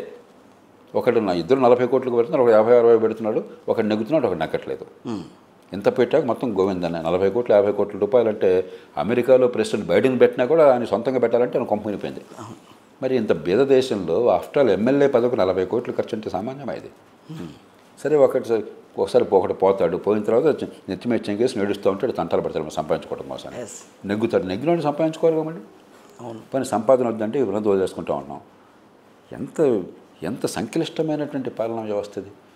ప్రజల ఆశలేమో రకరకాలుగా ఉంటాయి, వ్యవస్థ ఏమో దానికి ప్రజలకి సరిగ్గా సేవలు అందించే ఏర్పాటు లేదు. అడుగడుగునా లంచం లేకపోతే పని జరగనటువంటి యంత్రాంగం అన్నది. వీళ్ళందరినీ సమర్థించుకోవాలి. ఈ కష్టాలు ఉన్నాయా, నీ చేయలేకపోతుంటే జనం ఊరుకోరు. నాకు ఇప్పుడు ఎగ్జామ్కి ఏదో చేయాలి, లేకపోతే ఊరుకోరంటాడు. మా ఇంట్లో పెళ్లి జరిగితే ఎమ్మెల్యే రావాలా, రాకపోతే నాకు ప్రతిష్ట. రోజుకి 30 పెళ్ళిళ్ళకి వెళ్ళి ఎమ్మెల్యేలను చూశాను నేను పెళ్ళిళ్ళు సీజన్లో. ఇంక వేరే పనే లేదు, వెళ్ళకపోతే తిడతాడు. కాబట్టి ఏంటంటే ఒకళ్ళని తిట్టుకోవడం చాలా తేలిక. మనం రాజకీయంలో ఉన్న వాళ్ళతో దొంగలని వాళ్ళని తిట్టచ్చు. రాజకీయంలో ఉన్న వాళ్ళు కొంతమంది ఎంత ఉదాత్తమైన వాళ్ళు, ఎంత ప్రాణాలు ఒడ్డుంటారో నాకు తెలుసు. అన్ని పార్టీల్లో ఉన్నారు, ఈ పార్టీ ఆ పార్టీ కాదు. మనం చాలా దారుణమైన పాడుకున్న పార్టీల్లో కూడా మంచివాళ్ళు ఉన్నారు. అంచేత రాజకీయాన్ని ద్వేషించి సమాజాన్ని మార్చలేం. మంచివాళ్ళు రాజకీయంలోకి ప్రవేశం వచ్చేట్టుగా ఏర్పాట్లు చేయటం ఎట్లాగా, కానీ మీలాంటి వాళ్ళు మంచివాళ్ళు నిజాయితీ అనే పద్ధతుల్లో, నిజాయితీ అనే పద్ధతుల్లో, హేతుబద్ధమైన పద్ధతుల్లో అధికారాన్ని చేపట్టి ఏర్పాటు చేయటం ఎట్లాగా, అలాంటి వాళ్ళు అధికారంలోకి వస్తే మార్పుని సాధించేందుకు ఏర్పాట్లు చేయటం ఎట్లాగా, ఇది వ్యవస్థను మార్చడం. అంటే మన దృష్టి అంతా దాని మీద ఉండాలి. కానీ గెలిచినాడు గొప్పవాడు, ఓడినాడు తక్కువ అనుకున్నా పొరపాటే, లేకపోతే మంచివాడు గెలవట్లేదు కాబట్టి అంత దుర్మార్గులు అనుకున్నా పొరపాటే. రాజకీయంలో ఉన్నవాళ్ళు ఎంత విలన్సో అంత బాధితులు. మనం వాళ్ళని అంత విలన్స్ అనుకుంటున్నాం, దేర్ ఆల్సో విక్టిమ్స్. ఒక విషవలయంలో బందీలు అయిపోయినారు. నీతివంతమైన పాలన అందిద్దామని చెప్పి మేధావులు కొంతమంది వచ్చి పార్టీలు పెడితే ఇప్పటికీ పార్టీలని నేను ఇందాక చెప్పాను, కొత్త పార్టీకి మన దేశంలో మన ఎన్నికల వ్యవస్థ ఎంత కష్టమో. ఇదే కనుక దామాషా పద్ధతి అనుకోండి, సునాయాసంగా మార్పు వచ్చేది, అది వేరే విషయం, పక్కన పెట్టండి. ఈ పార్టీల్లో మంచి వాళ్ళు ఉన్నా కూడా మనకేంటంటే మన్మోహన్ సింగ్ గారు ఉన్నారు, నరేంద్ర మోదీ గారు ఉన్నారు. వ్యక్తిగతంగా వాళ్ళిద్దరు నిజాయితీని ఎవడో ప్రశ్నించలేడు. వాళ్ళ మధ్యశత్రులు కూడా వీళ్ళిద్దరూ లంచాలు తీసుకుని పనిచేస్తారని కానీ చేశారు కదా ఎవరు అనలేరు. అవును. కానీ ఒక అవినీతిమయమైన వ్యవస్థ మీద వాళ్ళు ఆధిపత్యం చలాయిస్తున్నారు. కాబట్టి వ్యక్తులుగా మీలో ఏమాత్రం అవినీతి మచ్చ లేకపోయినా కూడా ఆ వ్యవస్థలో అవినీతి తొలగించడం తేలికైన విషయం కాదు. కాలక్రమేణా తొలగుతుందని చాలా పద్ధతులు పాటించాలి. అది మనం అర్థం చేసుకోకుండా ఊరికే ప్రతిదానికి విరుచుపడిపోతున్నాం. రైట్. నిన్న గెలుస్తాడు, ఇవాళ రాజీనామా చేయమంటున్నాం. ఇది పద్ధతి కాదు. అది కరెక్ట్. అవును. రాజకీయం చాలా సీరియస్గా తీసుకోవాలి, మన మ్యాండేట్ సీరియస్గా తీసుకోవాలి.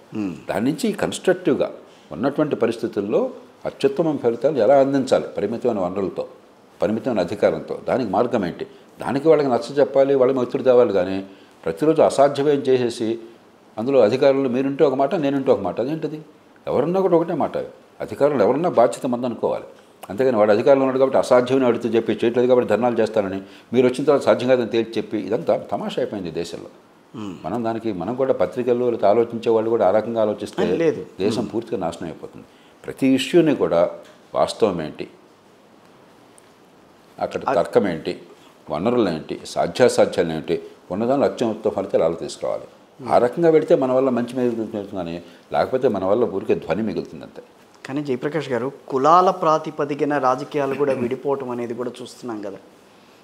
రాష్ట్రాలే కులాల ప్రాతిపదికన ఖచ్చితంగా ఒక విభజించబడ్డం. కానీ బీహార్ లాంటి రాష్ట్రం చూసాం మనం మొన్నటి వరకు. ఇది పూర్తిగా వస్తుంది, దాన్ని అనుమానం లేదు. దీంట్లో ఆంధ్రప్రదేశ్ కూడా రేపు జాయిన్ అవుతుంది, ఉండిపోయిందని అంటున్నారు. దానికి కూడా కిషోర్, ఇప్పుడు ఒకప్పుడు కులం చుట్టే తిరిగిన సమాజం చాలా మేరకు కులాన్ని వదిలేస్తున్నది మామూలు విషయాల్లో, ప్రాపంచిక విషయాల్లో. డాక్టర్ దగ్గరికి పోవాలంటే కులం చూడరు, మొట్టమొదట ఆరోగ్యం చూస్తాం, తర్వాత కులం చూసుకోవచ్చు. మనవాడు మన బంధువు అని చెప్పని ముందు చూసేది ఆరోగ్యం. కులం కదా అని చెప్పని వాడు పనికిరాని డాక్టర్ దగ్గరికి పోయి ప్రాణం వాడి తీసుకోడు. అలాగే మంచి టీచింగ్ కావాలంటే మంచి టీచర్ కోసం చూస్తున్నాం, ఆ తర్వాత చూస్తాం మన కులం వాడు కాదా అని. ముందు టీచర్ మంచివాడు కాదో చూస్తాం. కాబట్టి క్రమక్రమాలుగా ఇంటిది కావాలంటే ముందు కులం చూడడం, బాగుందా అంత సౌకర్యంగా చూసుకుంటాం. కానీ ఏమవుతుందంటే రాజకీయం ఎప్పుడైతే పార్టీల వ్యవస్థలో చాలా లొసుగులు వచ్చినాయో, రాజకీయ సమీకరణ చేయాలంటే కులం ద్వారా మాత్రమే చేయడం అనే పరిస్థితి అలవాటైపోయింది పార్టీలకి. దాన్ని కులానికి అలవాటు అతీతంగా చేసింది ఎవరు? అది రాజకీయంలో ఉన్న వాళ్ళే. ప్రజలు కూడా అలవాటు చేసినట్లే కదండి. మళ్ళీ ఇప్పుడు మీరు అసలు ప్రజలను ఒక్క మాట అనట్లా, వాళ్ళు బాధ్యులు కాదని మాట వరుసకి ప్రజలు ఓకే అన్నారు. ప్రజలు తప్పను ఏం చేద్దాం అయితే? ప్రజల్ని మారుద్దాం, మార్చటం ఇక్కడ కాదు వాళ్ళని జర్మనీ పంపిద్దాం, జర్మనీ నుంచి ఇక్కడ తీసుకొద్దాం. లేదు. ఇప్పుడు మన విశ్లేషణ ఫలితాలకి పరిష్కారాలకు దారి తీయాలి, కానీ విశ్లేషణ మరింత జటిలం చేసి ఇంకా మనం ఏం చేయలేమని ఇంట్లో కూర్చుంటే అదేం విశ్లేషణ? అది మూర్ఖుల విశ్లేషణ. అది నేను చెప్పిన మానవ సమాజం దర్శాలు. మనుషులు ఎప్పుడు ఒకటే. జర్మనీలో ఉన్నా, అమెరికాలో ఉన్నా, బ్రిటన్లో ఉన్నా, ఇండియాలో ఉన్నా ఆ కాలమాన పరిస్థితులు కొంత తేడా కనిపిస్తుంది. కానీ ఆ మనుషుల మార్గాన్ని మార్చటం, మనుషుల పద్ధతిని మార్చటమే రాజ్య వ్యవస్థ చేయాల్సిన పని. ఆ చేయాల్సిన వాడు మనుషుల పద్ధతి మార్చడం వల్ల ఆలోచించకుండా మనుషులు చెడ్డోళ్ళు, మనుషులు తెలియలేని వాళ్ళు, మనుషులు పనికిరారని చెప్పంటే ఎందుకు నువ్వు ఇంటికి నువ్వు హిమాలయాలకు సన్యాసం చేసుకో నువ్వు. కాబట్టి ఆ చర్చ అర్ధరహితమైనది. రైట్. ఈ సమాజంలో చాలా గొప్ప ఉంది, చాలా మూర్ఖత్వం ఉంది. ప్రతి సమాజంలో ఉంది. ఇన్ని కులాలు, మతాలు, ఇంత గందరగోళం, ఇంత భేదరకం అన్నా కూడా మీరు బయటకు పోతే ప్రాణం పోతుందని భయం మీకు ఏమైనా ఉందా? ఇవాళ ట్రాఫిక్లో ప్రాణం పోతుందని భయం ఉండొచ్చు, కానీ మరి ఈ సమాజంలో ఎంత శాంతి ఉన్నది, ఎంత సయోధ్య ఉన్నది. మీరు ఇంకో దేశంలో అమెరికా పోయి చూడండి, బయటకు వెళ్తే ఎవరు తుపాకి పట్టుకుని వస్తాడో, ఎవరు కాల్ చేస్తాడో, ఇప్పుడు భయంతో బతకాల్సి వస్తుంది. కాబట్టి ఈ సమాజంలో చెడు ఉంది, గొప్ప కూడా ఉంది. కుల మతాల విభజనకి సంబంధించి రాజకీయ విభజన. కాబట్టి ఎందుకు వచ్చింది కులాల సమీకరణ ద్వారా? ఎందుకు వచ్చింది రాజకీయం వల్ల దారైంది? వ్యక్తికి, ఓటర్కి నా ఓటు, దానివల్ల నా కుటుంబానికి నాకు కలిగే ప్రయోజనము, ఆ సంబంధం అర్థం కాకుండా వ్యవస్థ నిర్మాణం చేశాం. నేను కట్టే పన్నులు, దానివల్ల నాకు జరిగే మేలు అర్థం కాకుండా చేశాం. ఎప్పుడైతే ప్రభుత్వ చేష్టల వల్ల ప్రజల జీవితంలో ఏ మార్పు వస్తుందో వాళ్ళకి అర్థం కాకుండా పోయిందో, వాడు ఏం చేస్తున్నాడు? అయితే డబ్బు ఓటుకి, లేకపోతే తాత్కాలికమైన తాయిలాలు, లేకపోతే నా కులం నా మతం. ఎందుకంటే వైవిధ్యభరితమైన సమాజంలో కులం అనగానే ఆ కులం భేషజం వచ్చేస్తుంది. కాబట్టి వీటిని వాడుకుంటున్నారు. ప్రపంచంలో మరే ప్రజాస్వామ్య దేశంలోనూ ఇంత కేంద్రీకరించిన పరిపాలన లేదు. ఓకే. అన్ని రాష్ట్ర స్థాయిలోనే, అన్ని రాష్ట్రాల్లో మంత్రి కూడా కాదు, ముఖ్యమంత్రి. అవును. చట్టవిరుద్ధంగా ఎమ్మెల్యేకేమో అక్కడ స్థానిక జమీందారుని చేసి పారేశాడు. చట్టం ప్రకారం అదేం కాదని అప్రకటిత రాజుని చేశారు. ఒక అవ్యవస్థ నిర్మాణం చేశాం. ఈ అవ్యవస్థలో ఎప్పుడైతే నా ఓటుకి నా జీవితానికి సంబంధం లేదో ఈ పిచ్చి పిచ్చిన ఆలోచనలు వస్తాయి. ఇప్పుడు ఇక్కడ అపార్ట్మెంట్లో ఉన్నాం మనం, నెలలా మెయింటెనెన్స్ ఫీ కడతాం. మంచినీళ్ళు రాలేదనుకోండి, వెంటనే ఫోన్ చేస్తాను, నీళ్ళు రాలేదు. ఎందుకంటే డబ్బులు నేను కట్టింది అందుకోసం, ఊరికే ఆలాటాపా కట్టలా. నేను లిఫ్ట్ పని చేయలేదనుకోండి, లిఫ్ట్ పని చేయట్లేదు, ఏమిటిది? నా గెస్ట్ హౌస్ నేను మా అమ్మగారు వెళ్ళటం కష్టంగా ఉంది. నాకు తెలుసు ఎందుకు డబ్బు కట్టాను, ఎందుకు ఆ కమిటీని ఎన్నుకున్నా నాకు చాలా స్పష్టంగా ఉంది. అప్పుడు నా కులం ముఖ్యం కాదు, నా అవసరం ముఖ్యం. నేను వేసే ఓటుకి నా అవసరానికి మధ్య సంబంధం నాకు అర్థమవుతుంది. కానీ మన ప్రజాస్వామ్యంలో మన ఓటుకి మన అవసరానికి మధ్య సంబంధం అర్థం కాకుండా చేశాం, గజిబిచ్చి చేసేసాం. కాబట్టి ఏం చేసాం? రాజులు ఎన్నుకున్నాను, ఏ సమస్యతో రాజులను పడిపోతాను. సొంత సమస్య కావచ్చు, ప్రజల సమస్య కావచ్చు. మా అబ్బాయికి సీటు కావాలి సార్, మీరు ఎట్లా కూడా చూడండి సార్, మాకు ఫలానా మీరు ఎట్లా కూడా మీరు చూడండి సార్. అలా తయారైపోయింది. దాంతో ఈ కేంద్రీకరణలో కులం ఖచ్చితంగా పాత్ర పోషిస్తుంది. నా ఓటు వల్ల ఏం జరుగుతుంది, అవసరాలు ఏ మేరకు ఎవరు తీరుతాయి, ఎవరు బాధ్యులు స్థానికంగా అర్థమైతే క్రమక్రమంగా కులం ప్రభావం పోతుంది. కులం రాజకీయం నుంచి రాలా, కులం సమాజం నుంచి వచ్చింది. కానీ రాజకీయం కులాన్ని మరింత పొరిగిస్తున్నది. ఆ రకంగా ఆలోచించాలి తప్ప ఏదో హడావిడి చేస్తే ఉపయోగం లేదు. కులాల ప్రాతిపదికన ప్రభుత్వాలు ఏర్పాటు చేయడం, కులాల ప్రాతిపదికన తన వాళ్ళని కావాలని తీసుకొచ్చి వాళ్ళని అందలా నెక్కించడం, అసలు దాంట్లో ఇవన్నీ కూడా వస్తాయి కదా. దాన్ని ఆలోచన ఎవడు కూడా దాన్ని ఒప్పుకోడు. ఒప్పుకోము. నెక్స్ట్ ఏంటి పరిష్కారం ఏంటి నేను చెప్పేది? పరిష్కారం తెచ్చే తీసుకెళ్ళాలంటే ఎలాగైతే ఈ అపార్ట్మెంట్లో పక్కింటి కులం ఏంటి, ఎన్నికైన కులం ఏంటి ఆలోచించకుండా నా అవసరం ఏంటని ఆలోచిస్తున్నాను.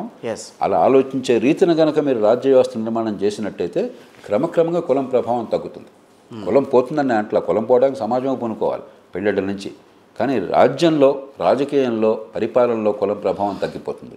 కానీ మన వికృతమైన రాజకీయ విన్యాసంలో, కానీ ఆంధ్రప్రదేశ్ రాష్ట్రంలో ఎట్లా మన వికృతమైనటువంటి రాజకీయ విన్యాసంలో కులం ప్రభావం పెరుగుతోంది. మరి కొన్ని సందర్భాల్లో మరింత పెరుగుతుంది. ఎందుకంటే కులాల మధ్య బాగా పోటీ కనిపించింది అనుకోండి, కాస్త కూస్తో పచ్చగా ఉన్న కులాలు కొన్ని ఉంటాయి.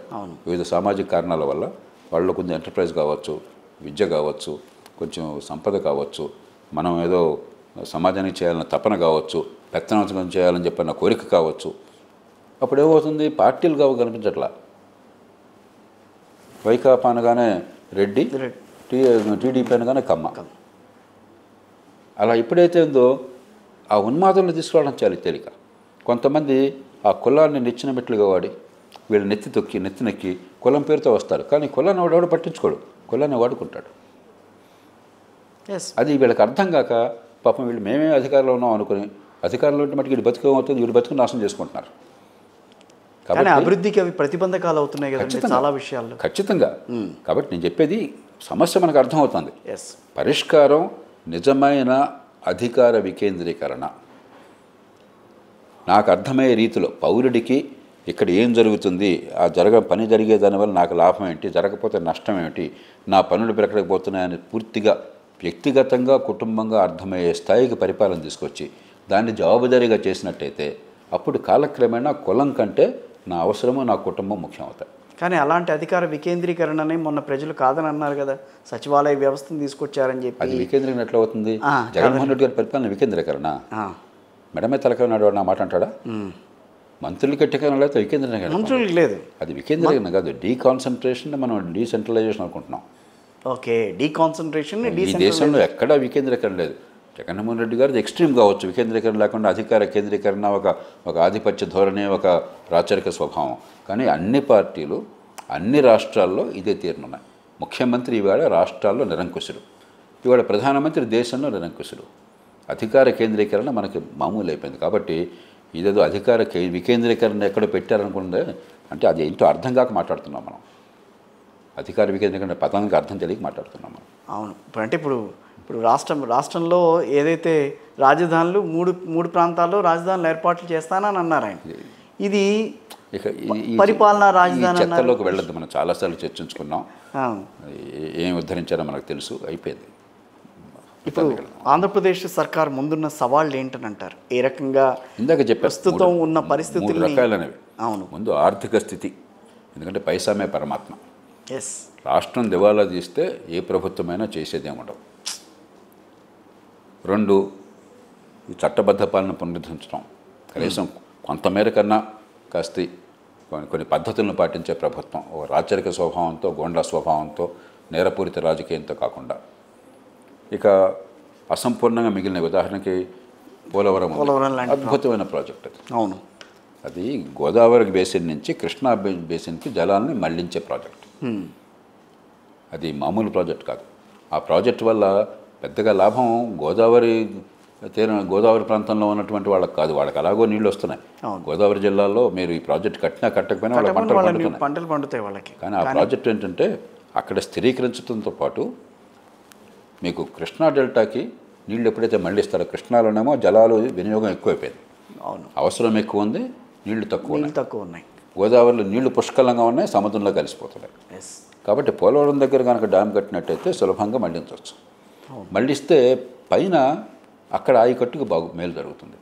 అక్కడ ఆయకట్టుకు మేలు జరిగినప్పుడు మీరు ఇక్కడ నాగార్జున సాగర్ నుంచి కిందకి నీళ్ళు పంపించక్కర్లేదు. అప్పుడు తెలంగాణకు మేలు జరుగుతుంది. తెలంగాణకు మేలు జరిగినప్పుడు మీరు శ్రీశైలం నుంచి రాయలసీమకు పంపించవచ్చు, రాయలసీమకు మేలు జరుగుతుంది. అలాగే ఈ డీమ్ డైవర్షన్ అంటే 80 టీఎంసీలు డైవర్ట్ చేసినట్లు లెక్క. దానిలో కర్ణాటకకి మహారాష్ట్రకి వాటా ఉంది, వాడు అదనంగా నీళ్లు వాడుకోవచ్చు. కాబట్టి అందరికీ లాభం అవుతుంది. మొదటి దశ పూర్తిగా వచ్చింది, ఇంకో 6 నెలలు అయిపోతుంది గ్యారంటీ కానీ పరిస్థితి వచ్చింది. అసలు ప్రపంచంలో ఇలాంటి ప్రభుత్వాలు ఉండవు, ఈ విడ్డూరం ఉండదు. ఆ దశలో ఉన్నది అర్జెంటుగా మిగతా 6 నెలల్లో సంవత్సరంలో పూర్తి చేసి మేము చేసామని చెప్పుకుని ఫోటోలు వేసుకొని సంతోషం పని కీర్తి మీరే పొందే ప్రయత్నం చేయండి. అంతేగాని పాతకాలపు సర్పంచులు కొందరు ఉండేవాళ్ళు 50 ఏళ్ల క్రితం, ఆడున్నంతకాలం నేను ఇక్కడే ఉండాలి, జరగడానికి లేదు అసలు. అలాగే నేను మొదలెడితే ఆడు చేయడు.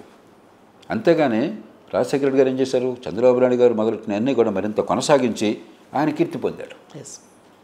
హైటెక్ సిటీ కానీ మరొకటి కానీ ఆయన ఆపల. రాజకీయంగా మీకు వైరం ఉంటే ఉండొచ్చు, ఔటర్ రింగ్ రోడ్డు కొనసాగించడం చేసేయడం కానీ పోరిపోటు కానీ ఆయన ఏదైతే ప్రతిపాదించారో కొన్ని జరిగి కొన్ని జరగలేదు చంద్రబాబు నాయుడు కాలంలో, మిగతా అన్నీ చేశాడు. అలాగే కేసీఆర్ ప్రభుత్వం ఏం చేసింది, వాళ్ళు ఏదో పోరాడి వీళ్ళని తిట్టు అధికారంలోకి వచ్చారు, కానీ వాళ్ళు చేసినన్ని మరింత కొనసాగించి మరింత హైదరాబాద్కి మేలు చేశారు. అది విద్యుత్ లక్షణం. అంతేగాని వాడు మొదలెట్టాడు కాబట్టి దాన్ని ఖతం చేయాలి, వాడు ఏం చేసినా అంటే ఇది తొక్లక్ లక్షణం. అది కాబట్టి పోలవరం పూర్తి చేయాలి. మొదటి దశ వెంటనే కావాలి, రెండో దశ 3-4 ఏళ్ళు పడుతుంది. అలాగే రాజధానికి అది ముఖ్యం నా దృష్టిలో. ఒక గ్రీన్ఫీల్డ్ సిటీకి అద్భుతమైన అవకాశం అమరావతిలో. గ్రీన్ఫీల్డ్ సిటీ ఉంటే ఆర్థిక వ్యవస్థ పెరుగుతుంది, పెట్టుబడులు వస్తాయి. ఇవాళ ప్రపంచంలో ఇరుకైనటువంటి పట్టణాల్లో మరుగు సదుపాయాలు లేకుండా ప్రపంచ స్థాయి టాలెంట్ రాదు, పెట్టుబడి రాదు. హైదరాబాద్లో పెట్టుబడులు టాలెంట్ ఎందుకు వచ్చినాయి? పేరుగా హైదరాబాద్ ఉంటున్నాం, కానీ హైదరాబాద్ నగర శివారులో పుష్కలంగా భూమి ఉంది కాబట్టి అక్కడ మనం అభివృద్ధిని, అక్కడికి వెళ్తే మీకు టోక్యోలో ఉన్నారో, షికాగోలో ఉన్నారో, న్యూయార్క్లో ఉన్నారో తెలియదు. ఇది గ్రీన్ఫీల్డ్ సిటీ అది. అదే రకంగా గ్రీన్ఫీల్డ్ సిటీ రాజధాని కోసం కాదు, అక్కడ గ్రీన్ఫీల్డ్ సిటీ కోసం. దానికి ప్రజలు ముందుకు వచ్చారు, భూమిని ఇచ్చారు. భూమి చాలా కరువైనటువంటి రాష్ట్రంలో, రాష్ట్రం నడిబొడ్డున ప్రజలు బోళ్ళంత భూమిని ఇచ్చారు. పక్కనే కృష్ణా నది ఉంది, జలాలు ఉన్నాయి, తీర ప్రాంతం దగ్గరలో ఉన్నది. అక్కడ అపారమైనటువంటి మేధా సంపద ఉన్నది. ఆ ప్రాంతాల్లో 2-3 జిల్లాల్లో చాలా చదువుకున్న వాళ్ళు, ప్రపంచవ్యాప్తంగా పేరొందిన వాళ్ళు, పెట్టుబడి పెట్టే శక్తి ఉన్న వాళ్ళు ఉన్నారు. మంచి పంటలు ఉన్నాయి. కాబట్టి అనువైన స్థలం. గ్రీన్ఫీల్డ్ సిటీ కనుక వేగంగా వస్తే పెట్టుబడులు పెరుగుతాయి. మనం టాలెంట్ని ఆకర్షించవచ్చు. అది పూర్తి చేయాలి. మౌలిక సదుపాయాలు బాగు చేయాలి. ఉదాహరణ విశాఖపట్నం నుంచి చెన్నై దాకా నా దృష్టిలో పెట్రో కారిడార్లో మరొకటి పెట్టాలి, తీర ప్రాంతం మొత్తంలో కూడా. మరి తీర ప్రాంతం 1000 కిలోమీటర్ల అద్భుతంగా మనకి ఇవాళ రోజుల్లో ఉన్న కొద్దికి లీజర్ ఇండస్ట్రీ పెరుగుతుంది. మీరు శ్రీలంకలో మరో చోట పెద్దగా బాగా మెయింటైన్ కూడా చేయట్లా, కానీ అక్కడ మీరు టూరిస్ట్ కాటేజీలు పెట్టగానే హైదరాబాద్ నుంచి పొలవమంటూ వెళ్ళిపోతున్నారు 100 మంది. కాబట్టి తీర ప్రాంతం ఉపయోగించుకోవాలి రకరకాలుగా ఆర్థిక వ్యవస్థ పెరగడానికి. మీరు పారిశ్రామికీకరణ కోసం కియా మోటార్స్ బ్రహ్మాండాన్ని పనిచేశారు. ఏనాడు కూడా తెలుగు రాష్ట్రాల్లో, అందులో ఒక బీద ప్రాంతంలో మల్టీనేషనల్ కంపెనీ వస్తుంది అనుకోవాలి. అలాంటివి ఈ 30 తెచ్చుకోవాలి, ఒకటి కాదు మీరు. కాబట్టి చేయాల్సిన పని పుష్కలంగా ఉంది. ఆ సంగతి ప్రభుత్వానికి, చంద్రబాబు నాయుడుకి తెలుసు, ఆయనకి మనందరికంటే అనుభవం ఉన్నది. అందుకే ప్రజలానికి ఓటేశారు ఆ కోరికతోనే. ఖచ్చితంగా దానికోసం ప్రయత్నం చేయాలి. ఇక మూడోది నేను చెప్పాను, అన్ని రాష్ట్రాలకి, దేశం మొత్తానికి సంబంధించి విద్య, ఆరోగ్యం, చిన్న పట్టణాలు అభివృద్ధి చేయకపోతే ఎక్కడికక్కడ పెద్ద నైపుణ్యం లేనటువంటి గ్రామీణులకి ఎక్కడో పొట్ట చేత పట్టుకుని 100 కిలోమీటర్ల మహానగరానికి వలసపోయి బిక్కుబుక్కుమంటి బతుకుతూ పాలన లేక, చిన్న ఆదాయంతో బతకలేక అలా ఉండటం కంటే చిన్న పట్టణాలతో చిన్న ఆదాయం ఉన్నవాళ్ళు దగ్గరలోనే కనుక ఇటు పల్లెటూళ్ళలో ఉంటేనే అక్కడ పని చేసుకోవచ్చు, పట్టణంలో ఉంటే పల్లెటూరు సంగతి చూసుకోవచ్చు. 20,000 ఆదాయం అన్నా కూడా మంచి ఆదాయం అక్కడ. ఆ 20,000తో హైదరాబాద్, చెన్నై వెళ్తే వాడు పట్టించుకోమని. కాబట్టి చిన్న పట్టణాల అభివృద్ధి కావాలి. అభివృద్ధిని మనం మార్చాలి. ఇంక్లూజివ్ డెవలప్మెంట్ అంటే సామాన్యుడికి ఎదిగే వ్యవస్థలో నాకు కూడా భాగం ఉందన్న విశ్వాసం కలిగించాలి. వాళ్ళు ఏమవుతుంది, ఆర్థిక ప్రగతి వాళ్ళందరికీ లాభం ఉంది. ఇప్పుడు సముద్రంలో ఆటుపోటు వచ్చినప్పుడు అన్ని నావలు లేస్తాయి, కానీ కొన్ని నావలు చాలా ఎక్కువ లేస్తాయి ఆర్థిక ప్రగతిలో. మన ఆధునిక ఆర్థిక వ్యవస్థలో బాగా విద్య నైపుణ్యం, నిజమైన నైపుణ్యం ఉన్న వాళ్ళకి, కాస్త చేతిలో పెట్టుబడి ఉన్న వాళ్ళకి, తొందరగా నగరాల్లో ఉన్న వాళ్ళకి, ఈ 3 ఉంటే వాళ్ళు చాలా ఎత్తులు వేస్తారు. ఇక్కడ లేవట్లా, సహజంగానే బాధ కలుగుతుంది, మిమ్మల్ని తిరస్కరిస్తారు. కాబట్టి వాళ్ళు కూడా ఇది అవకాశం కల్పించాలంటే చిన్న పట్టణాలు కావాలి, మంచి ప్రమాణాల విద్య నైపుణ్యం కావాలి, వేగంగా అందించే ఏర్పాటు కావాలి, ఉత్తుత్తి విద్య కాకుండా మంచి ఆరోగ్యం ఉండాలి. కాబట్టి ఒక సమగ్రమైన వ్యూహంతో వెళ్ళాలి. మనకున్న వనరులతో, లేని డబ్బులతో మనం ఏం చేయలేం. కొంచెం కోరికలు కోరితే లాభం లేదు. ఉన్న డబ్బుల్ని ఎలా ఉపయోగించాలి, అత్యుత్తమ ఫలితాలతో, ఆ రకంగా ఆలోచించాలి. ఇప్పుడు మీ ఫౌండేషన్ ఫర్ డెమోక్రసీ రిఫార్మ్స్ దీని మీద రిజర్వేషన్ల వ్యవహారంలో గత కొన్నాళ్లుగా దేశాన్ని పట్టి పీడిస్తున్న రిజర్వేషన్ల వ్యవహారంలో మీ వైఖరి ఏంటి అసలు? 3 అంశాలు ఉన్నాయి దీనిలో. శతాబ్దాల పర్యంతం తరతరాలుగా వాళ్ళు ఏ పాపం ఎరగకుండా కేవలం మన సాంప్రదాయము, మూఢనమ్మకాలు, కుల వ్యవస్థ కారణంగా నష్టపోయినటువంటి వర్గాలు చాలా ఉన్నాయి. ఆ వర్గాలని జాతీయ జీవన స్రవంతిలోకి తీసుకొచ్చి ఊరికే మాటలు చెప్పడం కాకుండా, ఇదిగో గతంలో చేసిన పొరపాట్లను సరిదిద్దుకోవటం కోసం తాత్కాలికంగా మీకు ప్రత్యేకంగా ఏర్పాట్లు చేస్తున్నాం, నమ్మండి అని ఏర్పాటు చేశాం రిజర్వేషన్. సమస్య ఎక్కడొచ్చిందంటే, తాత్కాలికంగా ఎందుకు పెట్టారు? అవును, 10 ఏళ్ళు ఎందుకు పెట్టారు? ఈ 10 ఏళ్లలో లేదా 15 ఏళ్ళు 20 ఏళ్లలో అంబేద్కర్ గారు మిగతా పెద్దలు నమ్మింది ఏంటంటే, ఏ పొరపాట్లు అయితే చేసి వాళ్ళకి అవకాశం లేకుండా చేస్తాం ఆ పొరపాట్లను సవరిస్తామని నమ్మారు. కరెక్ట్. ఏమిటి సవరించడానికి మార్గం? అత్యున్నత ప్రమాణాల పాఠశాల విద్య. ఇప్పుడు ఆధునిక యుగంలో మనిషికి మిగతా ప్రాచీన కాలం మనిషికి తేడా ఏమిటి? ప్రాచీన కాలంలో అరక దున్నితే గొంతలు తవ్వి గోతులు పూడిస్తే అదే ఉత్పత్తి, అంతే, అదే నైపుణ్యం. ఇవాళ అట్లా చేస్తే ప్రపంచంలో ఏ పని చేయగలరు మీరు? ఏమి. కాబట్టి ఇవాళ బుద్ధి వికసించాలి. వికసించాలంటే మంచి ప్రమాణాల విద్య కావాలి, ఉత్తిత్తి విద్య కాదు. ప్రపంచమంతా ఆ పని చేసింది. నైపుణ్యతతో కూడుకున్న విద్య, పనికొచ్చే విద్య, నిజమైన విద్య, ఉత్పత్తి పొట్టగోస్తే అక్షముఖరాని విద్య కాకుండా ఒక్క భారతదేశం మాత్రమే మినహాయింపు. ప్రపంచంలో మీరు గత 60-70 ఏళ్ళలో స్వతంత్ర ప్రపంచం తర్వాత అప్పటిదాకా బేదలుగా ఉన్న దక్షిణ కొరియా చూడండి, లేకపోతే సోషలిస్టు వ్యవస్థను ఎంచుకున్నటువంటి మిగతా విషయాలు ఆర్థికంగా నాశనం చేశారు రష్యా కానీ ఇతర దేశాలు కానీ విద్య విషయంలో చూడండి. లేకపోతే సరే పాశ్చాత్య దేశాలు అమెరికా చూడండి, ఆసియాలో మొట్టమొదటి మీద ఎదిగినటువంటి జపాన్ చూడండి, లేకపోతే చైనా చూడండి, ఇటీవల కాలంలో అద్భుతంగా ఎదిగినటువంటి దేశం. ప్రపంచంలో దాదాపు అన్ని దేశాలు, నాగరికత ఉన్న అన్ని దేశాలు కూడా చేసింది మంచి ప్రమాణాల పాఠశాల విద్యతో ప్రారంభించారు. అది చేయకపోయేసరికి ఏమైంది? రిజర్వేషన్ ఎప్పుడు వర్తిస్తుంది మీకు? స్కూల్లో రిజర్వేషన్ లేదుగా, కాలేజీలో. అసలు పునాది లేకపోతే కాలేజీ రిజర్వేషన్ ఉపయోగం ఏంటి? మీకు పునాది ఉండాలిగా, అసలు ముందు దాన్ని ఉపయోగించిన పునాది ఉండాలిగా. మీకు మీ బుద్ధి తెలివితేటలు దేవుడు అందరికీ సమానంగా పంచాడు, ఒక్కళ్ళకి ఎక్కువ ఒక్కళ్ళని తక్కువ. కానీ తెలివి బయటపడడం అనేది విద్య నుంచి వస్తుంది. విద్య సరిగ్గా అందనప్పుడు, ఉత్తుత్తి విద్య ఇచ్చినప్పుడు, రిజర్వేషన్ ఇచ్చామని నటించినా కూడా జీవితాలు బాగుపట్ల చాలామందికి. కొంతమంది అయినా కూడా అందుకని అద్భుతంగా చేస్తున్నారు. కానీ చాలామందికి ఎప్పుడైతే పునాదులు సరిగ్గా లేవో రిజర్వేషన్ ఉన్నా ఫలితం లేకుండా పోతుంది. కాబట్టి రిజర్వేషన్లు వచ్చినా మా జీవితం ఇట్లానే ఉందని చెప్పని ఇక్కడ కొంతమంది వీళ్ళ బాధ. రిజర్వేషన్ల ద్వారా వాళ్ళందరికీ దోచిపెట్టేస్తున్నారు, మాకు రావట్లేదని వీళ్ళ బాధ. దీన్ని జీరో సమ్ గేమ్ అంటాం. అంటే ఒక కేక్ ఉంది, ఆ కేక్లో నేను ఎక్కువ తింటే మీకు ఎక్కువ మిగలదు, మీరు ఎక్కువ తింటే నాకు ఎక్కువ మిగలదు. కాబట్టి ఇప్పుడు మన ఇద్దరికీ ఎప్పుడు కష్టం ఉంటుంది. మీరు తింటామంటే నేను కొరకరా చూస్తాను, నేను తింటామంటే మీరు కొరకరా చూస్తారు. ఇది కూడా అలాంటిది. కాబట్టి రాజకీయం ఏం చేస్తుంది? వీళ్ళ మధ్య ద్వేషాన్ని పెంచేసి, నాకు ఏ కులం లేదా ఏ వర్గం నా పక్కనందో చూసుకుని దానికోసం అటో ఇటో మాటలు చెప్పేసి ఓట్లు పొందడం చాలా తేలిక. అది పరిష్కారం కానే కాదు. మంచి ప్రమాణాల విద్య, అత్యున్నత ప్రమాణాల విద్య అది ఇచ్చి, ఒక బిడ్డ ఏ కులంలో, ఏ కుటుంబంలో, ఏ తల్లి గర్భాలు పుట్టినా కూడా ఎవరితో అయినా పోటీ పడగలదు ఆ బిడ్డ అనేటువంటి స్థాయి మీరు తీసుకురండి. మీరు ఎక్కడ చదివారో నాకు తెలియదు. నేను మారుమూల గ్రామంలో చదువుకున్నాను. పంచాయతీ సమితి, జిల్లా పరిషత్ స్కూల్, మామూలు స్కూళ్ళు. ఆ రోజుల్లో 70 రూపాయల జీతం మా టీచర్లకి.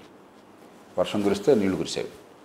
నేనే కాదు, మా తరంలో లక్షల మంది అలాంటి స్కూల్కి వెళ్ళినా కూడా అరే ఈ స్కూల్కి వెళ్ళేవని కళ్ళిండి ఖర్చు అవసరం లేకుండా జరిగింది.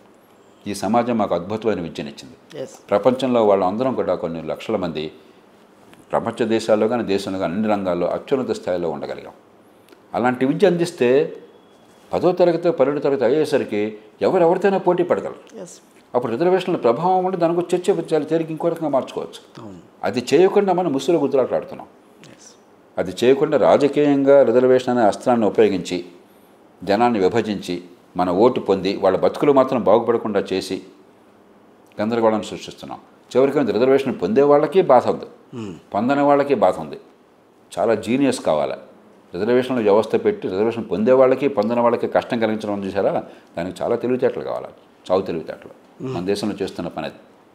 కాబట్టి పాఠశాల విద్యని బాగు చేయండి. అత్యున్నత ప్రమాణాలు. చైనాలో మీరు చూస్తే 8వ తరగతి దాకా మీరు మారుమూల గ్రామంలో ఉన్నా మహానగరంలో ఉన్నా సరే, డబ్బున్నా లేకపోయినా సరే హై క్వాలిటీ ఎడ్యుకేషన్ కూడా అందుతుంది.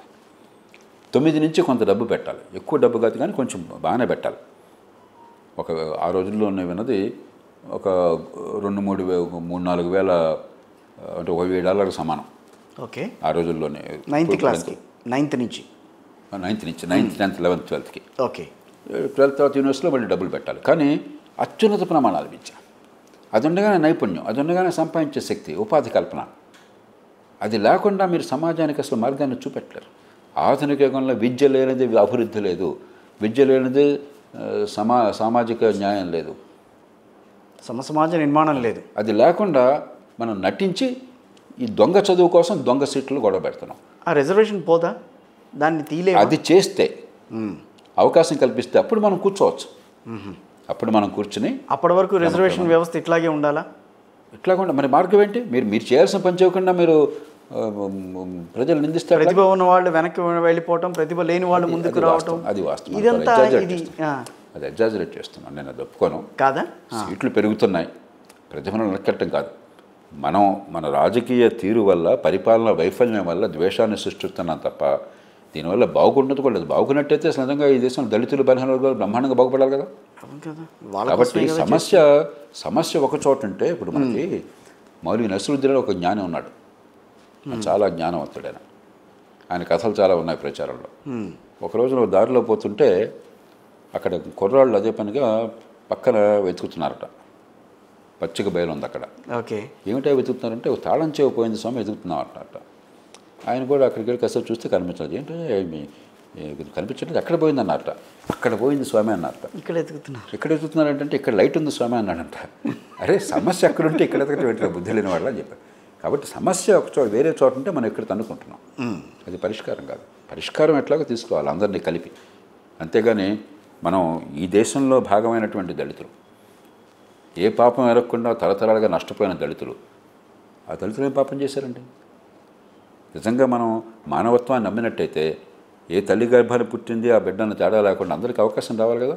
అవకాశాలు మీరు కల్పించకుండా దానికి మార్గం ఒక్కటే, మళ్ళీ చెప్తున్నాను, మంచి ప్రమాణాల విద్య, ఆ తర్వాత అత్యున్నత ప్రమాణాల ఆరోగ్యం, ఈ రెండే మార్గాలు. అవి కనిపించకుండా మీరు వాళ్ళని బలిపశువులు చేస్తే అట్లాగా సమాజం కంపులు సృష్టిస్తుంది. మీ రాజకీయం మీ పరిపాలన వైఫల్యం తప్ప అది ప్రజలు కాదు. ఈ రాజకీయ వ్యవస్థని మనం బాగు చేయలేము, రిజర్వేషన్ల వ్యవస్థని మనం బాగు చేయలేమని మీరు చెప్పగలరా? బాగు చేయలేమని నేను అంటలా. బాగు చేయడానికి మార్గం అన్నది ఆ మార్గంకి అనుగుణంగా వెళ్లాల్సిన అవసరం, దానికోసం గట్టిగా ప్రయత్నం చేద్దాం. అందుకని ఇప్పుడు బుద్ధి జ్ఞానం ఉన్న రాజకీయము, నాయకత్వము, బుద్ధి జ్ఞానము, ఆలోచన విచక్షణ ఉన్నటువంటి పత్రికలు, బహిరంగ చర్చ ఉంటే 5 నిమిషాల్లో మారుతుంది. అవును. రాజకీయంలో వైఫల్యం అవుతుంది, బహిరంగ చర్చలో వైఫల్యం అంత ఉంది. ఏ విషయం కూడా పరిష్కారం దిశగా తీసుకెళ్ళడం హేతుబద్ధంగా చర్చ కాకుండా అదిగో దున్నపోతుని దొరగట్టే చర్చ జరిగిందనుకోండి, అప్పుడు దేశంలో మార్పు కొంచెం ఆలస్యం అవుతుంది.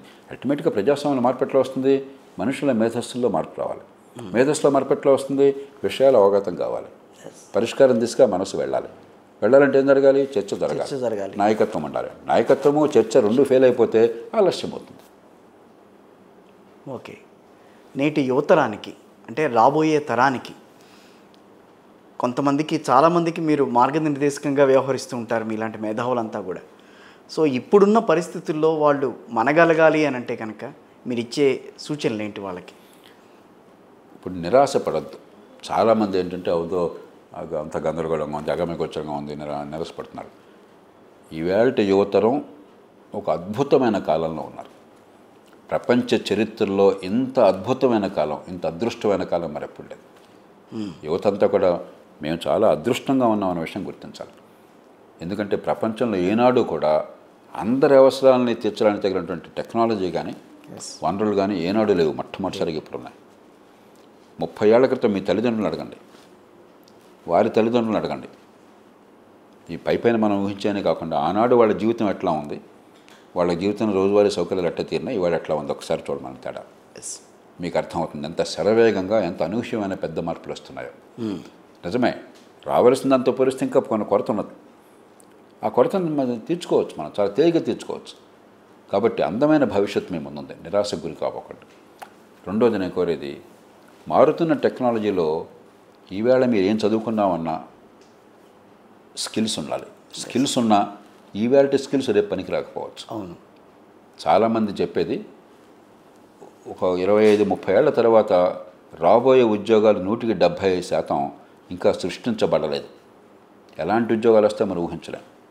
అంత వేగంగా టెక్నాలజీ మారుతుంది. కాబట్టి నైపుణ్యం పొందడంతో పాటు నేర్చుకోవటం ఎట్లాగో నేర్చుకోండి.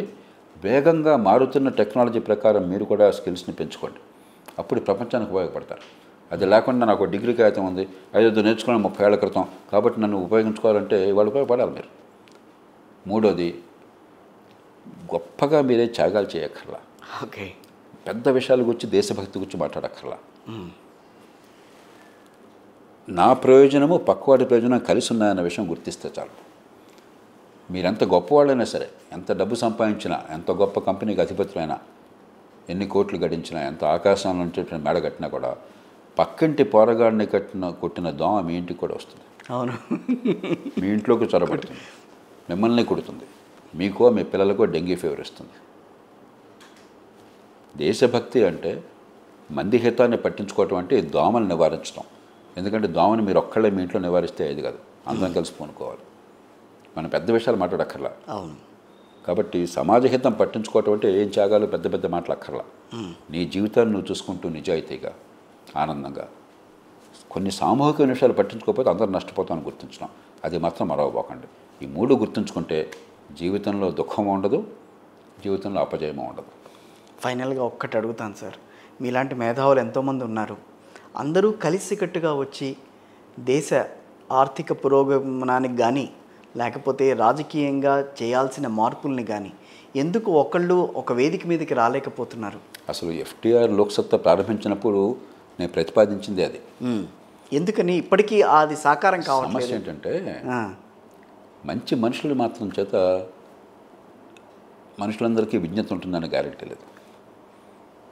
మనం మంచితనాన్ని చూస్తున్నాం.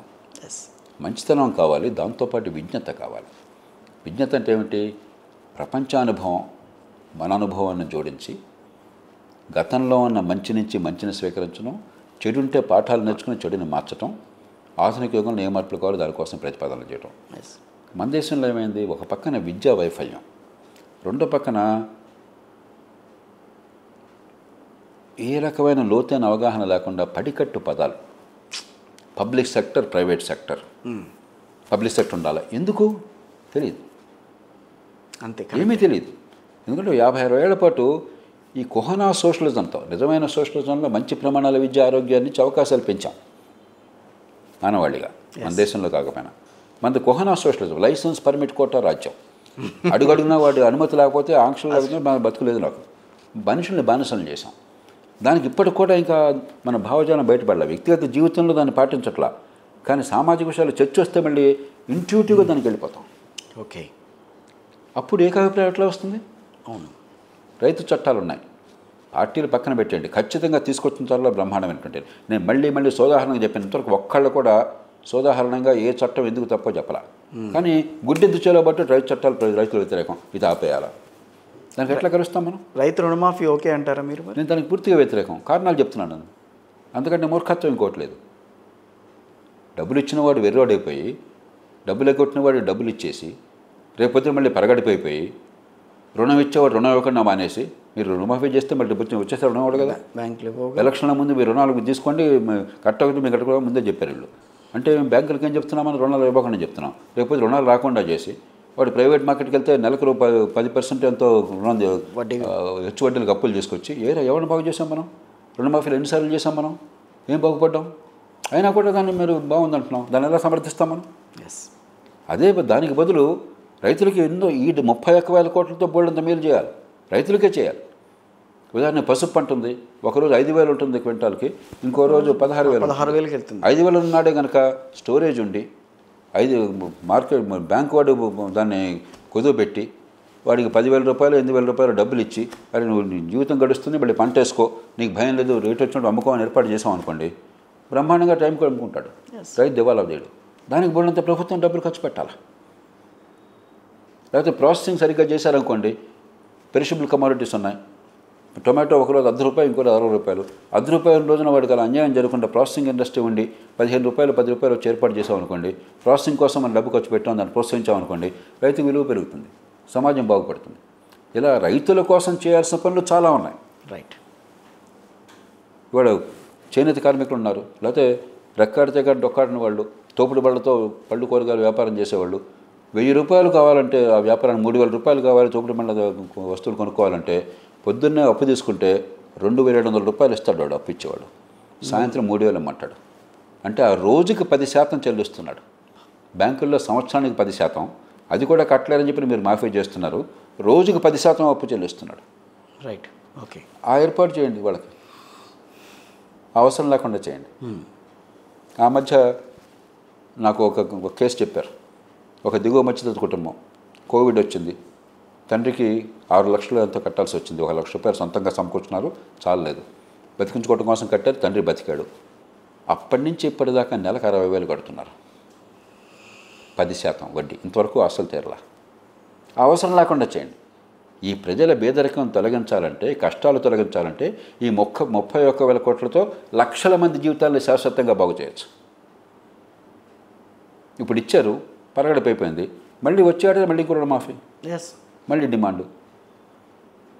కాబట్టి ఇది కేవలం తాత్కాలికంగా ప్రజలను మభ్యపెట్టడం కోసం తప్పితే నేను ఎవరైనా కోపం బాధపడాలని అట్లా. రేవంత్ రెడ్డి గారు మంచి మనిషి, ఆయనే చెప్పాడు ఏం చేస్తాం మరి, మేము తప్పని తెలిసినా చేయాల్సి వస్తుంది, గతంలో ఒకసారి చెప్పాడు. కాబట్టి వాళ్ళు సమర్థించుకోలేరు, ఏదో హడావుడి చేస్తారు అంతే. ఇప్పుడు ఈ మాటకు అంగీకరించకుండా రుణమాఫీ కరెక్టే అని అవడానికి అనుకుని ఎలా ఒప్పుకుంటాను? ఒప్పుకోరు. కాబట్టి ఒక అంశం మీద కలిసి వస్తే ఓకే, ఒకవేళ అభిప్రాయాలు అన్ని చోట్ల కలవకపోవచ్చు, కానీ హేతుబద్ధమైన వాదనలతో వాస్తవాల ఆధారంగా మీరు మమ్మల్ని ఒప్పించాలి, మేము మిమ్మల్ని ఒప్పించాలి, అంతే కదా. అప్పుడు మధ్య మార్గానికి అప్పుడు కలిసి పనిచేయగలం. అలా అంశాల ప్రాతిపదికలో సాధ్యం తప్ప గుడ్డిగా కలిసి పనిచేయడం సాధ్యం కాదు. అంటే మీరు ఆ ప్రయత్నం చేయలేదా మీ దగ్గర? నిరంతరం చేస్తున్నాం. ఇన్ని విజయాలు సాధించామంటే ఊరికే సాధించామా? అవును. ఆ రకంగా అలయన్సెస్ చేశామనే కదా. దేశంలో ఎవరు చేయండి 3 రాజ్యాంగ సభలు నేను తీసుకొచ్చాను. అంటే తీసుకొచ్చాం. నాకేమైనా ఒక్క ఎంపీ కూడా లేడే, ఎవరూ లేరు. అందరినీ కలిపాం కాబట్టి, అందరితో కూర్చున్నాం కాబట్టి సాధ్యమవుతుంది. మళ్ళీ రాజకీయాల్లో క్రియాశీలకంగా వద్దామన్న ఆలోచన ఇది క్రియాశీలకమే. ఎన్నికల రాజకీయం ఉన్నా ప్రత్యక్ష ఎన్నికల్లో పోటీ ప్రత్యక్ష ఎన్నికల్లోకి వద్దామన్న దానికి నేను కారణం చెప్పాను. ఆ కారణాలేం మారలేదు, అవసరం లేదు. Right sir, thank you very much అండి. రైట్. జయప్రకాష్ గారు.